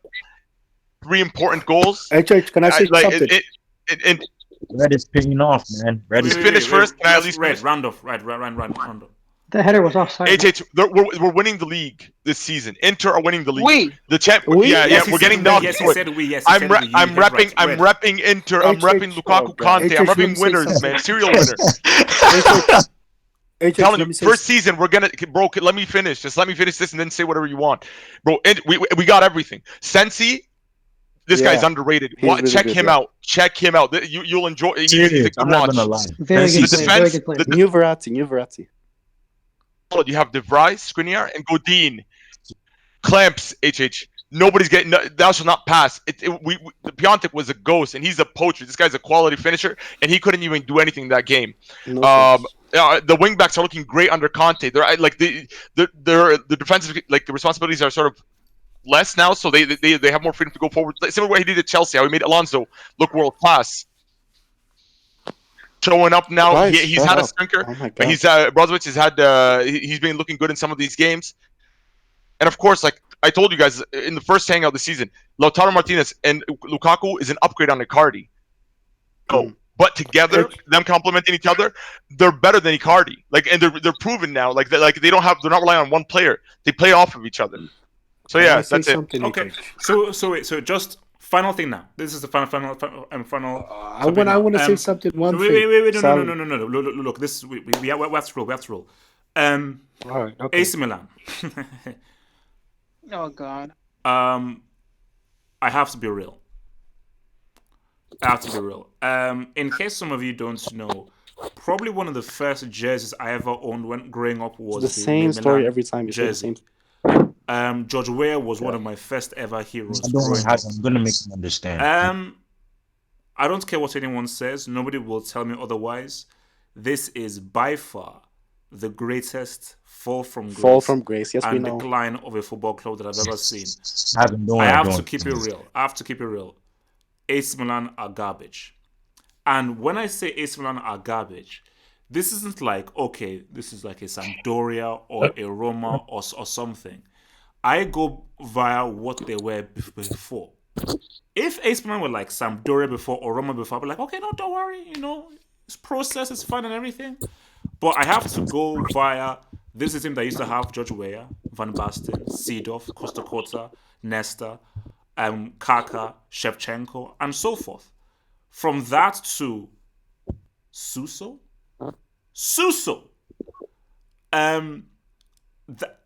Because just watching that game, I was saddened. And as someone just said, yeah, very sad in the chat. Who is worse, Milan or United? Milan is the worst fall from grace. United is the second worst for fall from grace. But by far, Wow. Milan. This is a tragic. So somehow, I think they said that 2013 is the last time Milan finished in the top four in this area. 2013. 6 years. That's 6 years since they finished in the top four. And I'm looking at that team there. There are some good players there. I think Piontek is good. I think Paqueta is good. I think there are some good promising players there. But ultimately, as a team, as a whole, my God, the team is average. And I don't know how that team finishes ahead of Atalanta, ahead of Fiorentina, ahead of Inter, ahead of Juventus, ahead of Napoli, ahead of Sassuolo. So it's like, my thing What? is... Sassuolo? Are you serious? Yes, no. Bro. Name one Sassuolo player. Name anything. Pescara, flipping spaghetti FC Bolognese, whatever you want. My thing is that this Nah, Milan guys, this right shows now, HH lack of knowledge on Serie A. it is Sorry. going to take probably a decade before Milan get back to relevancy. So, anybody? So no, Red, you respond. I want you to say Red, No, something. Red, sorry, am I HH, crazy? can I ask you a What am I saying question? here? Can I ask you a question? No, HH. Let me just. HH, please, you know can I what? ask You you a know what? question? I say something.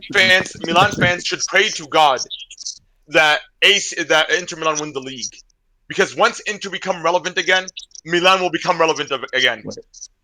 At the same time, yes, they will. Yes, they will. They'll become relevant just because steel sharpens steel. Like eventually, they'll have to just improve. They'll get a little bit of hype, a little bit more hype than Okay, what they HH, have can right I now. ask a question? ever Process. I want to say something. HH, I bro. want to say Yeah, yeah. something. Okay.